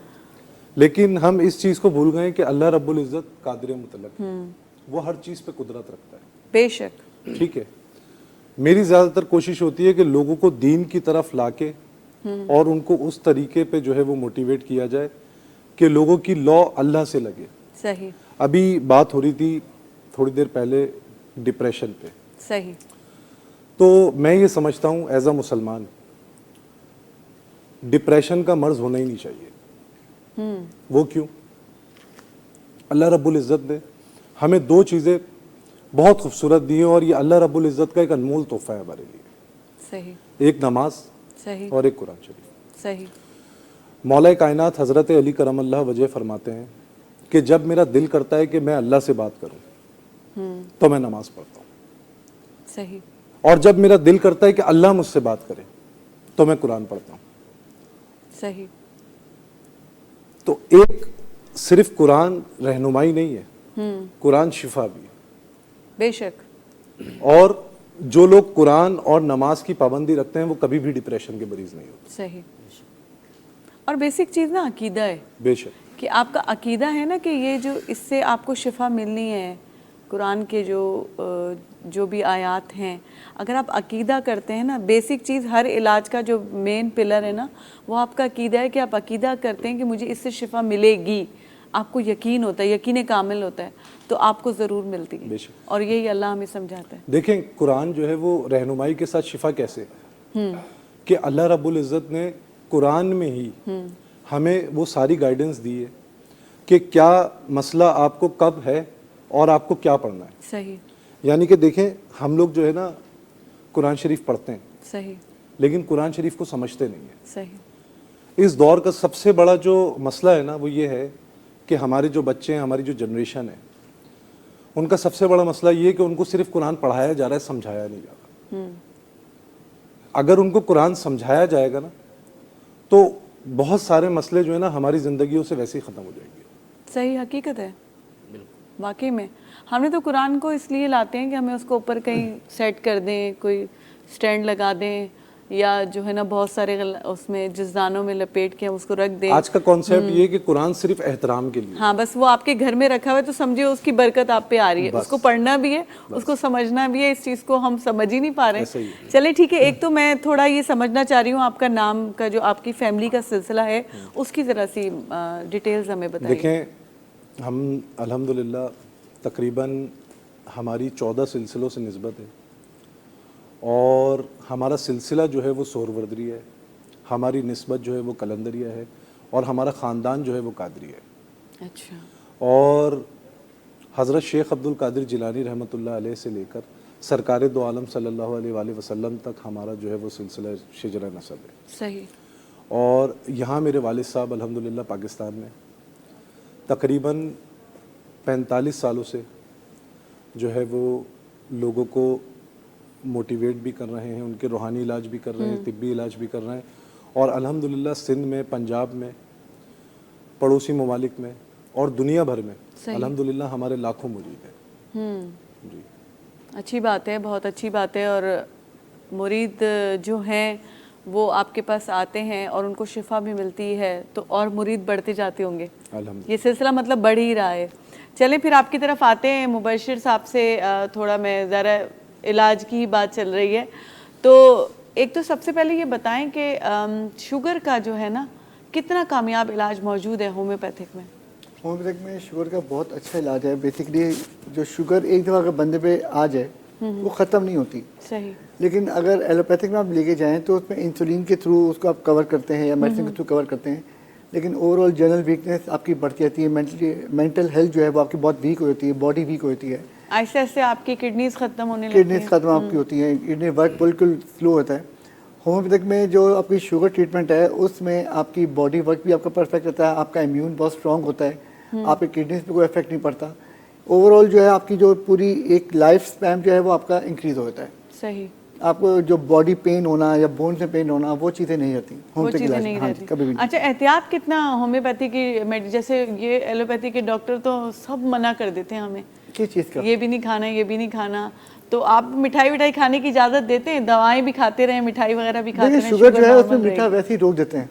शुगर वैसे भी आपकी हेल्थ के लिए अच्छा नहीं है। अगर शुगर नहीं भी है ना आपको तो फिर भी चीनी का इस्तेमाल कम किया जाए, मीठे हमें का कहाँ इस बात का एहसास है कि ये चीज हमारे लिए अच्छी नहीं है और हम उससे रुक जाएं? ज़्यादातर हम ऐसे जो लोग ही नहीं हैं। चॉकलेट्स हो गए, केक्स हो गए, यूज़ ज़्यादा होता है, वो चीज़ बेहतर नहीं है हमारे लिए। सही। यूज़ करना गलत नहीं है, उसका एक्सेसिव यूज़ जो है ना वो फिर हमें नुकसान करता है। बहुत सारे लोग हैं कहते हैं चावल के बगैर तो हम रह नहीं सकते, सही। ठीक है ना। चावल डेली बेसिस पे खाना नुकसान करता है। वीक में आप एक दफ़ा twice in a week AAP use करें, नो इशू एट ऑल, लेकिन डेली बेसिस पे कोई भी चीज़ आप रेगुलर यूज़ करेंगे वो चीज़ एक टाइम पे आके आपको नुकसान लाजमी देगी। सही। शुगर पेशेंट जब एक दफ़ा शुगर हो जाती है इंसान को तो उसका कोई भी पार्ट पे वो अटैक करता है अगर शुगर कंट्रोल ना करें तो। सही। और वो मोस्टली अटैक करता है आपके पाँव पे, आपकी किडनीज पे, आपके यूटीआई ट्रैक के ऊपर, वो मोस्टली अटैक करता है शुगर जो है अगर कंट्रोल ना हो तो। सही, बिल्कुल। हाँ। और शुगर कंट्रोल करने के लिए सबसे बेस्ट आपकी वॉक। वॉक आप जितना मैक्सिमम करेंगे उतनी आपकी शुगर कंट्रोल रहेगी विदाउट एनी मेडिसिन। चाहे वो आप एलोपैथिक भी ना लें ना आप होम्योपैथिक मेडिसिन लें, आप सिर्फ पानी का इंटेक अच्छा करें, वाटर इंटेक आपका अच्छा हो पूरे दिन में, आपकी वॉक हो डेली, कम अज़ कम 3 to 4 किलोमीटर डेली की वॉक हो अर्ली मॉर्निंग, क्योंकि वो एक अच्छी इंग्लिश में एक कोटेशन आती है, early to bed early to rise. सही। ठीक है ना। तो आप जल्दी सुबह उठें, सुबह की फर्ज की नमाज़ पढ़ें, उसके बाद वॉक करें। वॉक आपकी सबसे बेस्ट आपकी हैबिट होगी जो आपको शुगर कंट्रोल कर सकते हैं। हमारे लोगों ने इसको ऐसे लिया हुआ है अर्ली टू बेड, वो तो जब अर्ली मॉर्निंग होती है तब वो बेड पे जाते हैं सोने के लिए। ऐसे ही है, ऐसे ही है, बिल्कुल ऐसे ही है। ऐसे ही है, आजकल कुछ ऐसे ही माहौल बना हुआ है। अच्छा, सबसे ज़्यादा कहते हैं होम्योपैथी के जो डॉक्टर हैं ना आपको परहेज बोलते हैं, मतलब बहुत ज़्यादा चीज़ों से रोक दिया जाता है, तो ये मतलब वाकई में सही होता है या ये बिला वजह डॉक्टर जो है ना? ऐसा नहीं है, बिला वजह किसी चीज़ पे नहीं रोका जाता। जो चीज़ एक्सेसिव आपकी बॉडी में जा रही होती है उस चीज़ से कंट्रोल करवाया जाता है। मोस्टली जो है बीफ का इस्तेमाल, राइस का इंटेक, ये चीज़ें जो हैं ये आपकी बॉडी के अंदर स्वेलिंग पैदा करती है। सही। या अगर आपको इन्फेक्शन है, नज़ला, जुकाम, खांसी, शुगर, कोई भी अगर ऐसी कोई बीमारी है तो जो इन्फेक्शन है वो उसको बढ़ाती है। सही। तो उन चीज़ों का कहा जाता है कि जो ये खास तौर पे कहा जाता है बादी चीज़ों से एहतियात की जाए। बादी चीज़ों में जैसे चावल आता है, बड़ा गोश्त आता है, तली हुई चीज़ें बहुत सारी जो ऑयली आइटम्स होते हैं, उससे हाथ कंट्रोल किया जाए तो बेहतर है, ताकि आपको जो बीमारी जो आपका 2-3 महीने इलाज में लगेगा वो 1 महीने के अंदर आप रिकवर भी हो जाएगा, आपका ट्रीटमेंट भी खत्म हो जाएगा। सही। तो एहतियात से ये होता है कि एहतियात करने से आपका जो रिकवरिंग पॉइंट है ना वो आपका बहुत क्लोज हो जाता है। सही। अच्छा, मोस्टली लोगों को डॉक्टर वो ही अच्छे लगते हैं जो कम परहेज उनको बोले। अच्छा, भुट्टो साहब, तव्हां ॾे अचूं था त तव्हां जेका ॻाल्हि कई त तव्हांजी सोसाइटी में हिकिड़ो रोल आहे, तव्हां सर्व करे रहिया पंहिंजे माण्हुनि जे लाइ, तव्हां पंहिंजे ॻोठ जो बि ज़िक्र कयो हुयो। अच्छा, अॼुकल्ह हिकिड़ो माहौल आहे, पंहिंजे होटलनि ते वेठा आहिनि ऐं जेको आहे सो कुझु नथा कनि, कसम खणी छॾियो आहे उन्हनि कुझु न करण जो, ऐं नशे जो तमामु घणो जेको आहे सो इज़ाफ़ो थी वियो आहे पंहिंजनि सिंध जे उन्हनि इलाइक़नि में, त केतिरे हद ताईं तव्हां इन ते कमु करे रहिया आहियो या तव्हांखे लॻे थो त इन ते कमु करण जी तमामु घणी ज़रूरत आहे? ॾिसो, तव्हांजो तमामु बहितरीनु क्वेश्चन आहे। इहे सभु शयूं पेरेंट्स ते डिपेंड थियूं कनि। अॼुकल्ह त जेके नंढा ॿार आहिनि या जेके 6 खां 10 क्लास जा स्कूल जा स्टूडेंट आहिनि, उहे इन शयुनि में तमामु घणा रुझान था ॾियनि, ख़ासि करे नशे वार शयुनि ते। पोइ छा था कनि, पाण में मिली करे स्कूल वञनि नथा, किथे साइड में, किथे कंहिं पार्क में, पोइ स्मोकिंग था कनि। इहा सभु शइ पेरेंट्स ते डिपेंड थी करे त उहे पंहिंजो पेरेंट्स जेको आहे पंहिंजे ॿारनि जो ख़्यालु रखनि। सही। हू उन्हनि खे अहिड़ी तरबियत ॾियनि त जीअं हू अहिड़े क़िस्म जूं हरकतूं न कनि। मां इहा शइ बिल्कुलु तव्हांजी ॻाल्हि जेका होटलनि जी ॻाल्हि कई, मां इहा सॼी जेका हो कंदुमि त उहा पेरेंट्स जी आहे। न उहा ॻाल्हि पेरेंट्स जी आहे, पर को बि माउ पीउ पंहिंजे ॿारनि खे थोरी थो सेखारे तव्हां ॿार वञी करे नशो कयो। इहो त सोसाइटी में ॿाहिरि जा जेके असर निकिरनि था, ॿाहिरि अहिड़ा माण्हू था मिलनि, या मायूसी आहे, या आसानी सां कंहिं शइ जो मिली वञणु आहे, या संगत आहे, को माण्हू पीअंदड़ आहे त आछ कंदो आहे, उहो तव्हांखे बि उन शइ जो आदी करे छॾींदो आहे, त हिन में माउ पीउ जो त रोल आहे न, हिन में त सोसाइटी जो रोल आहे। सोसाइटी जो बिल्कुलु रोल आहे, उन में तरबियत बि त तमामु ज़रूरी आहे, उनखे माहौल सां तमामु ज़रूरी आहे त ॿार खे माहौल कहिड़ो थो मिले। जंहिं मिसाल असांजा ॿार आहिनि, सुबुह जो असीं उथंदा आहियूं, निमाज़ फजर पढ़ंदा आहियूं, क़ुरान शरीफ़ पढ़ंदा आहियूं, उनखां पोइ असांजा बि ॿार ओड़ो ई घर में कंदा आहिनि। तव्हांखे ॾिसी करे ओड़ो ई माना। हा, त उनखां अलावा हाणे मां रिसेंटली पंहिंजे घर जी थो ॻाल्हि कयां, 2 ॾींहं पहिरियां असांजे घर में महिमान आया पंहिंजे सिंध जा, सही ठीकु आहे, मुंहिंजे कज़न्स आया, पोइ मुंहिंजा ॿारड़ा जीअं सुबुह सां असां उथियासीं, निमाज़ पढ़ियासीं, क़ुरान शरीफ़ पढ़ियासीं, त उहो हिक ॿिए खे चुरपुर पे करे ॿुधाइनि पिया त ॾिसो ही निमाज़ था पढ़नि। अच्छा, 2 ॾींहं हू मुसलसिल रहिया त उहे ई ॿार असांजे घर में निमाज़ पढ़णु शुरू थी विया। त इहा हिकिड़ी तरबियत आहे। वरी पंहिंजो स्कूल टाइम ते स्कूल विया, उनखां पोइ स्कूल खां पोइ वरी ट्यूशन ते विया, ट्यूशन खां पोइ दीनी तालीम ते विया, त मां सम्झां थो इहो ॿार खे टाइम न बचंदो जो अहिड़े क़िस्म जूं ॿार वञी हरकतूं कनि।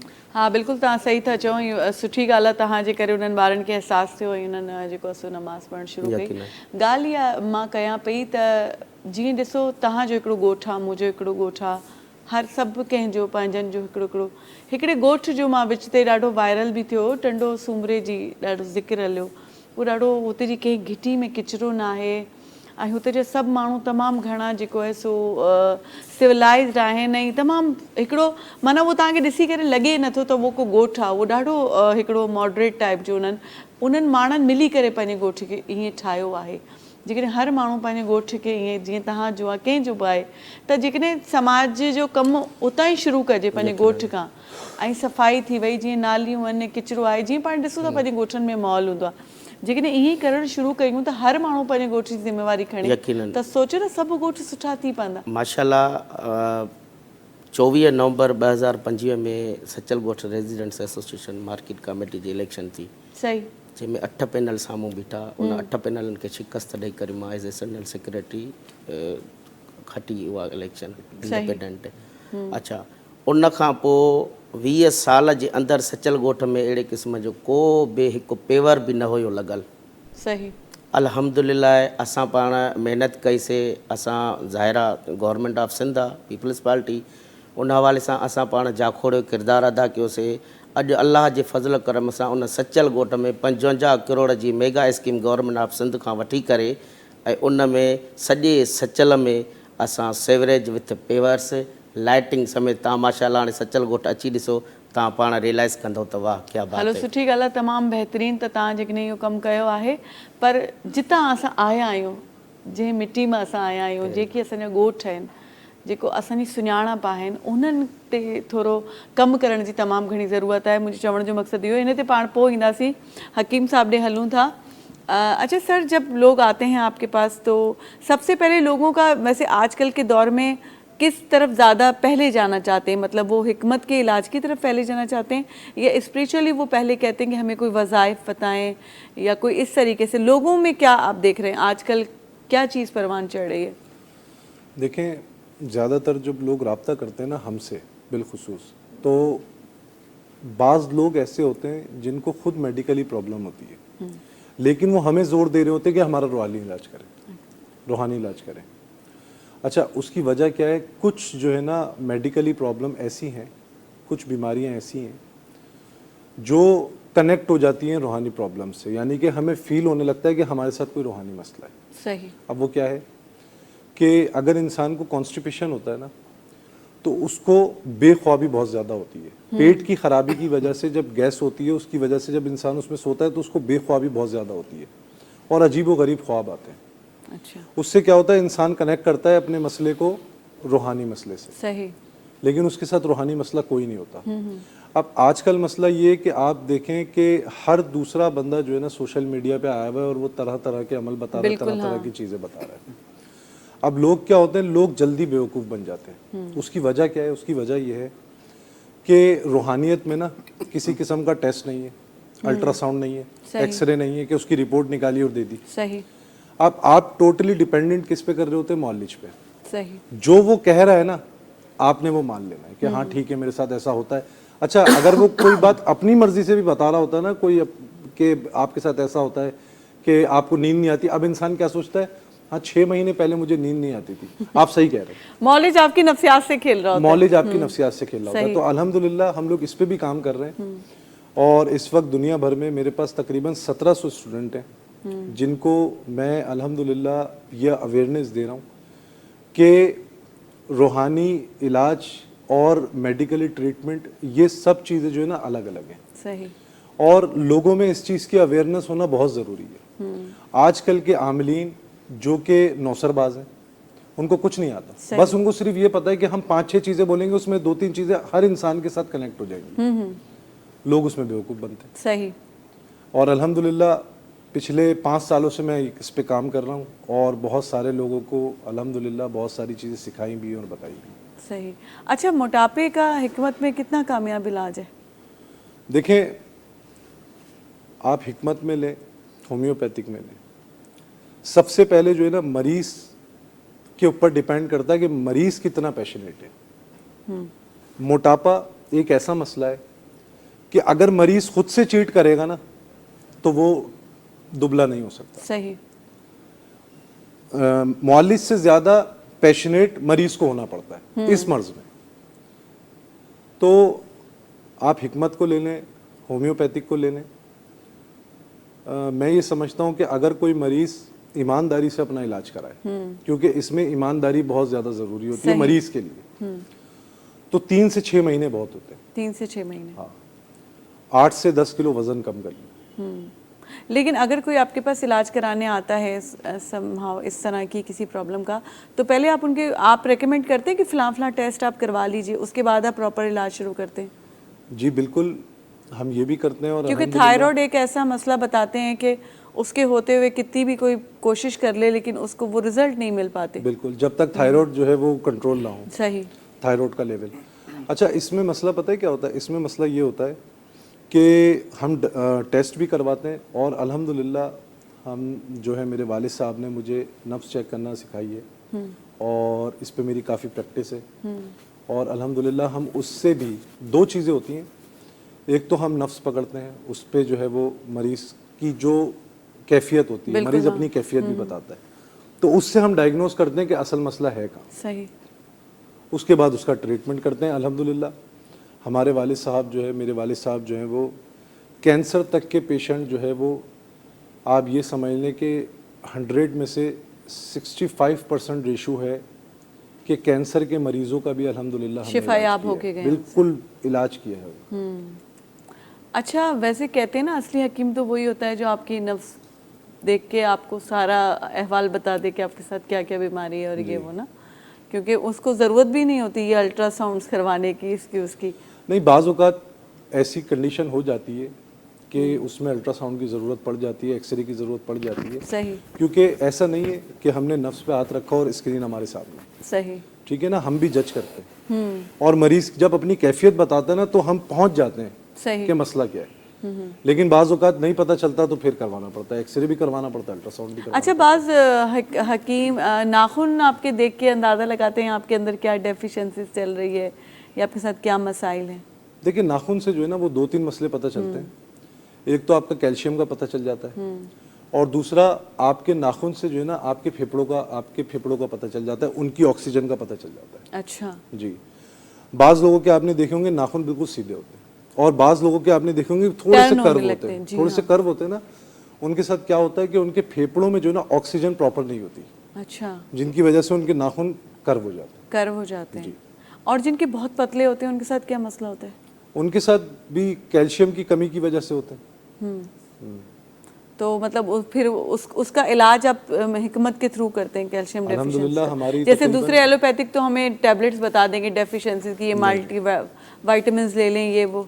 ऐसा नहीं है, मुख्तलिफ जड़ी बूटियों से हम जो है वो एक फार्मूला रेडी करते हैं और अल्हम्दुलिल्लाह हमारे पास इस वक्त 22 से ज़्यादा कोर्सेज जो हैं वो बिल्कुल तैयार है। सही। यानी कि कोई मरीज़ अगर ऐसे कहे कि मुझे शुगर का मसला है तो वो हम कोर्स जो है वो उसको देते हैं। और अल्हम्दुलिल्लाह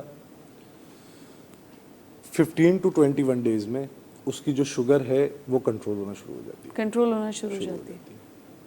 अच्छा, एक और मसला है, उसकी तरफ मैं फिर आती हूँ, मैं दोबारा से जो ना डॉक्टर मुबशिर की सब तरफ जाती हूँ। तो एक तो मैंने ओबेसिटी की इनसे जो बात की, आपसे भी वो मसला शुगर का हो गया था। मोटापे में कितने जो है ना, उसी में होम्योपैथिक कितना तक सपोर्ट कर रही है पेशेंट्स को, क्योंकि सबसे बड़ा इशू आजकल यही है और इसी से रिलेटेड सब बीमारी हैं। पहले इशू था सिर्फ लड़कियों को, लेडीज को था, अब लड़कों में भी ये चीज़ आ गई है। अच्छा, जाहिर सी बात है, हम लोग की जो फूडिंग है, खासतौर पे जंक फूड और लेट नाइट स्लीप जो है, ये हमारे पेट को, हमारी बॉडी को बहुत ख़राब करती है। सही, ठीक है ना। तो सबसे पहली जो ऑप्शन है वो है आपके रात की नींद आप बेस्ट लो। अगर हमें वेट कम करना है तो होम्योपैथिक में इसका मुकम्मल ट्रीटमेंट मौजूद है, ठीक है ना, by medicine without any side effect. सही, लेकिन उसमें पैरेलल चलना पड़ता है, नींद और अपनी मेडिसिन को दोनों को साथ लेकर चलना पड़ता है। सही। अगर आप नींद कंप्लीट नहीं करते और आप सोचते हो मैं मेडिसिन खाकर मैं अपना वेट कम कर लूँगा, ऐसे नहीं होगा। आपको अपने साथ पेशेंट करना, इनकी बात बिल्कुल ठीक थी हकीम साहब की, कि आपका अपने साथ पेशेंट करना पड़ता है। सही, पेशेंट हो गए कि मुझे अपनी बीमारी को या अपने वेट को लूज़ करना है, उसके लिए आप एक्सरसाइज कर सकते हो, प्लेंटी ऑफ वाटर आप पियो, इनटेक ऑफ वाटर, ठीक है, रनिंग कर सकते हो, जॉग कर सकते हो। अपनी बॉडी के साथ थोड़ा सा इंगेज होना पड़ता है। इंगेज नहीं हो गए आप समझो से दवाई खाता रहो और मेरा वेट महीने बाद कम हो जाए, ऐसा नहीं होगा। सही, आपको जंक फूड से हाथ रुकना पड़ता है, ठीक है, और आपको बहुत सारी चीज़ें ऐसी अप्लाई करनी पड़ती है अपनी बॉडी के ऊपर, ताकि आप डे बाय डे आप जो रिकवर होते रहें। सही। तो मतलब हो जाते हैं। आपको कोई ऐसे 100% पेशेंट हैं जो 2-3 महीने में आपने उनको बिल्कुल ऐसे कर दिया, Within किसी 2 अदाकारा months की मैंने तो रिकवर मिसाल किया नहीं दे रहा। 8 to 9 kg मैंने रिड्यूस किया पेशेंट्स का, अच्छा। विद इन 2 मंथ्स, और बहुत अच्छे तरीके से। फीमेल्स का भी किया है, मेल्स का भी किया हुआ है। मेल्स का ज़्यादा इशू बॉडी का नहीं आता, उनका पेट का आता है।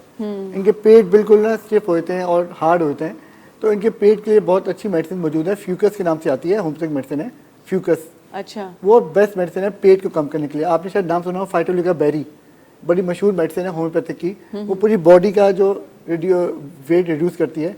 लेकिन जो फ्यूकस मेडिसिन है वो सिर्फ पेट के लिए अप्लाई की जाती है, वो मेल फीमेल कोई भी यूज़ कर सकता है, लेकिन आजकल मेल ज़्यादा ये यूज़ कर रहे हैं और बहुत अच्छे इफेक्ट्स हैं माशाल्लाह उसके। इनमें साइड इफेक्ट बिल्कुल नहीं है, साइड इफेक्ट्स नहीं है। बिल्कुल बेसिक नहीं है। असल चीज़ ये है कि आजकल एक बहुत, मैं नाम उसका नहीं लूँगी, एक बहुत ज़्यादा खबरों में एक मेडिसिन है जो कि बहुत से सेलिब्रिटीज़ के लिए सुना जा रहा है कि उन्होंने लगवाई हैं। आई थिंक वो ड्रिप के थ्रू, हाँ, आईवी ड्रिप के थ्रू, हाँ, वो लगती हैं।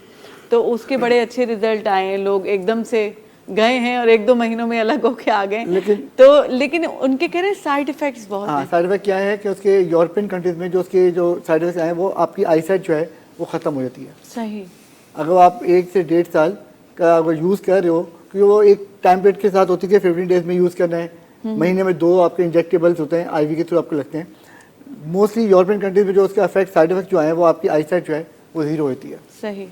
तो अच्छा, चीज़ हैं। तो होम्योपैथी की जो है, जो भी इस तरह की मेडिसिन हैं मतलब मोटापे के लिए, उसके कोई बल्कि किसी के भी साइड इफेक्ट्स नहीं किसी भी हवाले से होम्योपैथिक में किसी भी हवाले से, इवन एक दिन का बच्चा भी होगा ना, उसको भी मेडिसिन दी जाएगी किसी मकसद से, क्योंकि जो न्यूली बॉर्न बेबी तो उनको मैक्सिमम जो है जो अपना चेस्ट का इन्फेक्शन होता है, नमूनिया, और उसमें काफ़ी बच्चों की डेथ होती है नमूनिया के थ्रू, बिल्कुल ठीक है, हो जाती है। क्योंकि स्टार्टिंग में होता क्या है कि बच्चे को सीजरियन करके बाहर निकाल दिया, डिलीवरी हो गई, उसके बाद बच्चे को इंक्यूबेटर में रखा जाता है। सही। अब थ्रू इंक्यूबेटर वो बच्चा रिकवर तो हो रहा होता है, लेकिन उसकी वो रिकवरी नहीं होती जो होनी चाहिए उसकी। सही। तो नमूनिया के उसके कॉज ज़्यादा आते हैं, सही। तो नमूनिया की मेडिसिन बहुत अच्छी मौजूद है होम्योपैथिक के अंदर। विद इन फ्यू डेज बच्चा रिकवर भी होता है, और ऐसी मेडिसिन मौजूद है होम्योपैथिक में जो इम्यून को बहुत स्ट्रॉन्ग करती हैं, सही। और उसको एज आ वैक्सीन के तौर पर हम यूज़ करवाते हैं विद इन 6 मंथ, सही। 6 महीने तक रेगुलर, ताकि बच्चे की जो कोई भी बीमारी उस पर आएगी वो एक्सट्रीम लेवल पे नहीं जाती, वो मॉडरेट लेवल पे आके ख़त्म हो जाती सही। है, एक्सट्रीम पे नहीं जाती कोई भी बीमारी हो। सही। चिकन पॉक्स होते हैं लाइफ में एक टाइम होता है, नमूनिया होता है, तो ये सब चीज़ें जो अगर लाइफ में आएंगी आपकी तो एक्सट्रीम लेवल पे नहीं जाती, जो डेथ कॉज करती हैं, तो वो सही। चीज़ मॉडरेट लेवल पे होके ख़त्म हो जाती है। अच्छा, खत्म होती हो जाती ज़रूर है लाइफ मतलब में एक छोटे दफ़ा। से बच्चे पे भी हम इस्तेमाल कर सकते हैं हाँ, होम्योपैथिक की बिल्कुल ऐसे ही। मेडिसिन। अच्छा भुट्टो साहब, तव्हां पंहिंजे ॻोठ जी ॻाल्हि कई हुई त तव्हां इहे मिटी जा उहे रखिया पखियुनि जे लाइ जेको आहे सो, वरी साॻी मां उन ॻाल्हि ते अचां थी त मां सचल ॻोठ में तव्हां बिल्कुलु कमु कयो आहे, ऐं इहो तव्हां असां ज़रूरु कंहिं ॾींहुं अचणु थियो त ॾिसंदासीं त केतिरे हद ताईं जेको आहे सो कमु थी रहियो आहे। पर मां उहा ई पंहिंजी उन ई ॻाल्हि ते अचां थी जेको मुंहिंजो पंहिंजो हिकिड़ो ख़्वाबु आहे, इन खे इहो चवां या हिकिड़ी शइ आहे त जेकॾहिं हर माण्हू पंहिंजे पंहिंजे इलाइक़े जी मालिकी कंदो पंहिंजे ॻोठनि जी, ऐं कंहिं हद ताईं उते मामलनि खे सिधो करे वेंदो या सफ़ाई सुथराई जा मामला आहिनि, या हिन में सभिनी खां बेसिक शइ अवेयरनेस फैलाइण आहे पंहिंजे ॻोठ जे माण्हुनि में। छाकाणि हिकिड़ो शहर जो माण्हू त पढ़े थो सुठनि जायुनि ते, उहो घणो कुझु सिखी थो वञे, पर ॻोठ जो माण्हू उन ई माहौल में रहे थो, उते ई सभु कुझु थी रहियो आहे, उते ई माल ॿधो पियो आहे, उते उन्हनि जो फुज़लो आहे, हिते पाण वेठा आहियूं। माना उन्हनि खे इहो शऊर उन्हनि खे ॾियणो आहे, उन्हनि खे सम्झाइणो आहे, पंहिंजे ॻोठनि खे पाण खे तमामु घणो सुठो ठाहिणो आहे। पंहिंजे ॻोठनि में हर कंहिंजे हथ में स्मार्ट मोबाइल त अची वई आहे, पर पंहिंजा ॻोठ वारा एतिरा स्मार्ट न थी चुका आहिनि, न पंहिंजा ॻोठ थी चुका आहिनि। इन्हनि जे बारे में तव्हां छा था सम्झो, या कहिड़े नमूने तव्हांजे ज़हन में सोच का आई आहे त इन ते कमु थियणु घुरिजे? ॾिसो, ही को बि माउ जे पेट मां का शइ सिखी न ईंदो आहे, सही, ही मुआशिरो ई असांखे सेखारींदो आहे। सही, अच्छा, ऐं जेके सोशल वेलफेयर जा कम आहिनि उहो अलाह तबारक ताला उन्हनि माण्हुनि ते ई शाया कंदो आहे, उन्हनि माण्हुनि खां ई कराईंदो आहे जंहिंखे हू पाण सम्झंदा आहिनि। सही, त इहे हर माण्हूअ में इहा क्वालिटी न आहे हूंदी, सही, ठीकु आहे। जेकॾहिं इहा हिकिड़ी क़िस्म जी जेकॾहिं असांजी सोच इहा हुजे त भाई हीअ हिकिड़ी शइ छॉपर आहे, हीअ शइ साफ़ शइ आहे, रोड आहे, हीअ छॉपर खणी करे असां डस्टबिन में विधीसीं, सही, त लाज़मी ॿिए खे ख़्यालु थींदो त भाई हिन छॉपर खणी डस्टबिन में विधी। सही, त अहिड़े क़िस्म जूं जेके एक्टिविटीज़ हूंदियूं आहिनि त अलाह कंदो इनशा ताला जेको असांजी नंढी न्यू जनरेशन आहे त इहा हिकिड़ी रीस थी पवंदी, ऐं उहा रीस उन्हनि खे करणु खपे। पंहिंजे मुआशिरे में साफ़ सुथरो रहणु तमामु लाज़मी आहे, रुगो अछो लटो पाइणु साफ़ रखणु पाण खे इहा शइ न आहे, सही, लेकिन उन सां गॾोगॾु सिहतमंद रहण बि तमामु वॾी नेमत आहे। सही, त असांजी कोशिशि इहा ई हूंदी आहे त पंहिंजे इलाइक़े सां गॾोगॾु जितां असां पंहिंजे सिंध जा आहियूं, जंहिं मिसाल असांजो ॻोठु हामिद भट्टो आहे, असांखे जेकॾहिं हितां अहिड़ी कोई शयूं जंहिं मिसाल अॻिले हफ़्ते में मूंखे मशरदानियूं कंहिं दोस्त जे थ्रू मूंखे मिलियूं 200, मां उहे पंहिंजे ॻोठ में डिस्ट्रीब्यूट करणु वञा थो। त अहिड़े क़िस्म जो जेकॾहिं असांखे हितां में कराची में वेही करे बि जेकॾहिं असां पंहिंजनि जो पंहिंजे ॻोठ जो ख़्यालु न कंदासीं त मां सम्झां थो असांजो हिते पैदा थियणु रहणु फज़ूल आहे कराची में। ख़ासि तौर ते नशो जेको तमामु घणो वधंदो नशे नंढा नंढा ॿार जेको आहे सो आइस जे नशे में वरितल आहिनि। नशे जे हवाले सां मां तव्हांखे ॿुधायो, पेरेंट्स जे हवाले सां थोरो उन्हनि खे सोचणु खपे। ऐं ॿी ॻाल्हि इहा त ॿियो ज़ाहिर आहे हीउ मुआशिरो आहे, हीउ समाज आहे, असांजो गवर्नमेंट खे बि इन शइ ते इक़दामात खणणु खपनि त भाई ज़ाहिर आहे इहा शइ सरेआम हले थी, हाणे त थोरो घणो स्टेप वरितो आहे गवर्नमेंट, त इनशा ताला असां उन्हनि खे वरी बि रिक्वेस्ट कंदासीं त महिरबानी करे अहिड़े क़िस्म जूं नशावर शयूं ख़तमु कयूं वञनि त जीअं न्यू जनरेशन जेका आहे उहा अॻिते हली करे पाण वधीक नुक़सानकार पैदा न थियनि। सही, बिल्कुलु गवर्नमेंट खे बि पंहिंजो कमु करणु घुरिजे, गॾो गॾु तव्हां जहिड़नि असां जहिड़नि माण्हुनि खे बि पंहिंजो किरदारु निभाइणु घुरिजे। अच्छा सर, आपकी तरफ आते हैं। एक मेरे जहन में अभी आपकी बातों की तरह स्पिरिचुअली आप ज़ाहिर लोगों का इलाज करते हैं, अक्सर आपके पास ऐसी ख़वातीन भी आती होंगी, लड़कियां आती होंगी जो नॉर्मली लोग बोलते हैं कि जिन्नात वगैरह का कोई मामला है, तो कितनी हद तक यही बात होती है या उनके साथ कुछ और नफ्सियाती इशू होते हैं? आप कितना हद तक एड्रेस करते हो उन चीज़ों को? क्योंकि फ़ौरन लोग ये कहते हैं जिन है। देखें, अब एक लड़की है, जब वो सामने रिएक्ट कर रही होती है ना, तो उससे अंदाज़ा हो जाता है सही कि इसके साथ क्या मसला है, ठीक है ना। अब एक लड़की अगर उसके साथ नफ्सियाती मसला है ना, तो वो सिर्फ उतना ही रिएक्ट करेगी जितना उसकी जान उसको इजाज़त देगी। सही, अगर वो उससे ज़्यादा रिएक्ट करेगी और उसमें ताकत और उसकी आवाज़, पता चलेगा कि उसकी आवाज़ में चेंजिंग आ गई, उसकी ताकत में इजाफा हो गया, तो ये कोई आम लड़की तो नहीं कर सकती, सही, भले वो कितनी नफ्सियाती पेशेंट हो।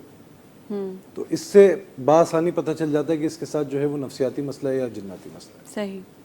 तो कितने वैसे लोग आते हैं आजकल? भी ये चीज़ बहुत है कि इस तरह के लड़कियां आ रही हैं जो जिन्नात वगैरह के मामले हैं, या क्या? देखें, बहुत ज़्यादा आती हैं। उसकी वजह यह है कि ज़्यादातर जो हमारी ख़वातीन हैं वो रात में टाइम बे टाइम किसी भी जगह पे जाने से परहेज़ नहीं करती। सही। अब वो समंदर किनारे जाएंगी, बाल खुले हुए होंगे, खुशबू लगी हुई होगी, या फिर किसी ऐसी वीराने से गुजर रही हैं کہیں گاڑی میں سفر کر رہی ہیں, اتر گئیں, تصویریں وغیرہ بنانے کے لیے رک گئیں. زیادہ تر کیسز ہمیں ایسے ہی ملتے ہیں صحیح. کہ جو لڑکیوں کی اپنی لاپرواہی کی وجہ سے جو ہے نا ان کے ساتھ یہ معاملات ہوتے ہیں. صحیح. یا پھر زیادہ تر یہ ہوتا ہے کہ کسی کے گھر میں جا رہی ہیں تو ان کو نہیں پتہ کہ جو ہے نا یہاں پہ معاملات ہیں نہیں ہیں, خوشبو لگی ہوئی ہے, بال کھلے ہوئے ہیں, اور وہ بس اپنا. صحیح.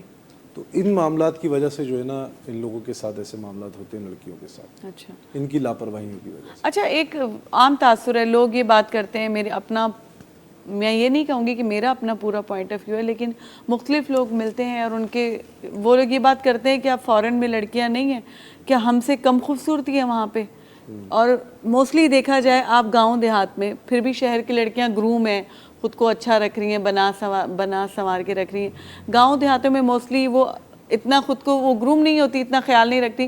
آخر جن انہی پہ کیوں عاشق ہوتے ہیں, اور یہ جو اتنی جو ہے نا اسٹیبلش خواتین گھوم رہی ہیں ان پہ عاشق کیوں نہیں ہوتے؟ دیکھیں, جیسا آپ کہہ رہی ہیں کہ باہر ممالک میں جو خواتین ہوتی ہیں ان پہ جن عاشق کیوں نہیں ہوتے, آپ کو پتہ ہے ہمارے پاس جو کیسز آتے ہیں نا وہ 70% جو ہے نا اوورسیز لوگوں کے آتے ہیں. اچھا. جی 70%. اور جیسا آپ نے بات کری گاؤں دیہات کی خواتین کی, تو گاؤں دیہات کی خواتین کے بھی ہمارے پاس بہت کیسز آتے ہیں.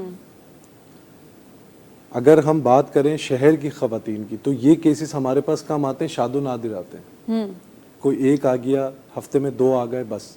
ورنہ ایسے کیسز کی جو اوورسیز خواتین رہ رہی ہیں, ایسے کیسز کی ہمارے پاس بھرمار ہے کہ کتنے لوگ جو ہے ہم سے رابطہ کرتے ہیں باہر کے, بالخصوص USA اور UK سے. اچھا. جی. تو آپ ان کا پھر ٹریٹمنٹ یا جو ہے آپ آن لائن کرتے ہیں؟ جی آن لائن وہ صاحبان چلے جاتے ہیں جو آئے ہوئے ہوتے ہیں؟ بالکل چلے جاتے ہیں. اچھا. کبھی کسی نے چیلنج دیا آپ کو؟ کوئی ایسا آ گیا جو بہت ہی ضدی ہوتا ہے اور وہ جانے کا نام نہیں لے رہا ہوتا, جیسے آپ فلموں میں دیکھتے ہیں عام طور پہ؟ الحمدللہ ابھی تک ایسا کچھ نہیں. اچھا. اچھا, ایک اور بات جو لوگ کہتے ہیں, جو میں نے بھی سنی ہے, کہ وہ بلا وجہ, وہ بھی اللہ کی ایک مخلوق ہے, ان کو ان کا کام دیا گیا ہے, وہ بھی ہماری طرح اپنی عبادات اور اپنی دنیا میں مگن ہے, لیکن ان کے ساتھ آپ چھیڑ چھاڑ کرتے ہیں, آپ کی فیملی سے کسی نے کی, جیسے لوگ نہیں قابو کرنے کی کوشش کرتے ہیں یا کچھ چلے کاٹتے ہیں, وظیفے وغیرہ, تو وہ پھر انہی کی فیملی کے لوگوں کو آ کے پریشان کرتے ہیں, یہ بات کتنے حد تک صحیح ہے؟ نہیں, یہ ہے, لیکن ایسا نہیں ہے کہ جو چھیڑ چھاڑ نہیں کرتے ان کے ساتھ نہیں ہوتا. اچھا. جو چھیڑ چھاڑ کرتے ہیں صرف انہی کے ساتھ ہوتا ہے ایسا نہیں ہے, ان کے ساتھ تو ہوتا ہی ہوتا ہے. جو نہیں کرتے بعض اوقات وہ بھی بیچارے جو ہے نا اس میں آ جاتے ہیں اس کی لپیٹے. صحیح. جیسے ہم انسانوں میں ایک اچھے لوگ ہیں اور کچھ تھوڑے شرپسند لوگ ہوتے ہیں, ایسے ان میں بھی ہیں جو کہ بلا وجہ بھی کسی کو تنگ کرتے ہیں. دیکھیں, میں ایک چیز بتاؤں آپ کو, ایک ہوتا ہے جنات, یہ اللہ کی مخلوق ہے. صحیح. ٹھیک ہے, یہ عام طور پہ خواتین پہ یا لوگوں پہ نہیں آتا, نہ ان کو تنگ کرتا ہے. صحیح. ٹھیک ہے, لیکن ایک مخلوق اور ہے جسے عام طور پہ آپ نے سنا ہوگا کہ جو ہے وہ یہ بچہ جو ہے جھپیٹے میں آ گیا, اس کے اوپر خبیث ہو گیا, اس کے اوپر چڑیل ہو گیا. یہ چیزیں کیا ہوتی ہیں؟ صحیح. یہ چیزیں کیا ہوتی ہیں؟ یہ چیزیں وہ ہوتی ہیں جو غیر مذاہب کی خواتین ہوتی ہیں یا جو غیر مذاہب کے مرد ہوتے ہیں, وہ جو جادو ٹونے سفلی اعمال میں انوالو ہوتے ہیں نا اور کر رہے ہوتے ہیں, جب وہ مرتے ہیں تو ان کے بعد سزا کے طور پہ نا وہ یہ مخلوق بنتی ہے. صحیح. اور پھر یہ لوگوں کو بلا وجہ بھی تنگ کرتا ہے. لوگ ڈرتے ہیں مسلمانوں کے قبرستانوں میں جانے سے, لیکن مسلمانوں کے قبرستانوں میں یہ سب معاملات نہیں ہوتے, ہوتے بھی ہیں تو 100 میں سے 10% ہوتے ہیں صرف. صحیح. باقی جگہوں پہ بہت زیادہ ہوتے ہیں. تو جو لوگ قبرستان میں بھی کبھی نہیں گئے ہوتے, اپنے گھر بیٹھے ہوتے ہیں, تو ادھر ان کا آنا کیسے ہو جاتا ہے؟ ظاہر سی بات ہے, یہ چیزیں قبرستان میں تھوڑی رہتی ہیں, ان کی کوئی قید تھوڑی ہے. صحیح. یہ تو ہوا کے ساتھ چلتی ہیں. پتہ نہیں ہمارے ساتھ ادھر کتنے لوگ بیٹھے ہوئے. بالکل بیٹھی ہوں گی. اچھا, خیر چلیں اس بات کو تھوڑا سا چینج کر لیتے ہیں, پھر جو ہے نا پتہ چلو ناراض ہو گئے تو پھر ہم کیا کریں گے. ناراض بھی تو فوراً ہو جاتے ہیں نا آپ لوگ, ہم کیا کریں.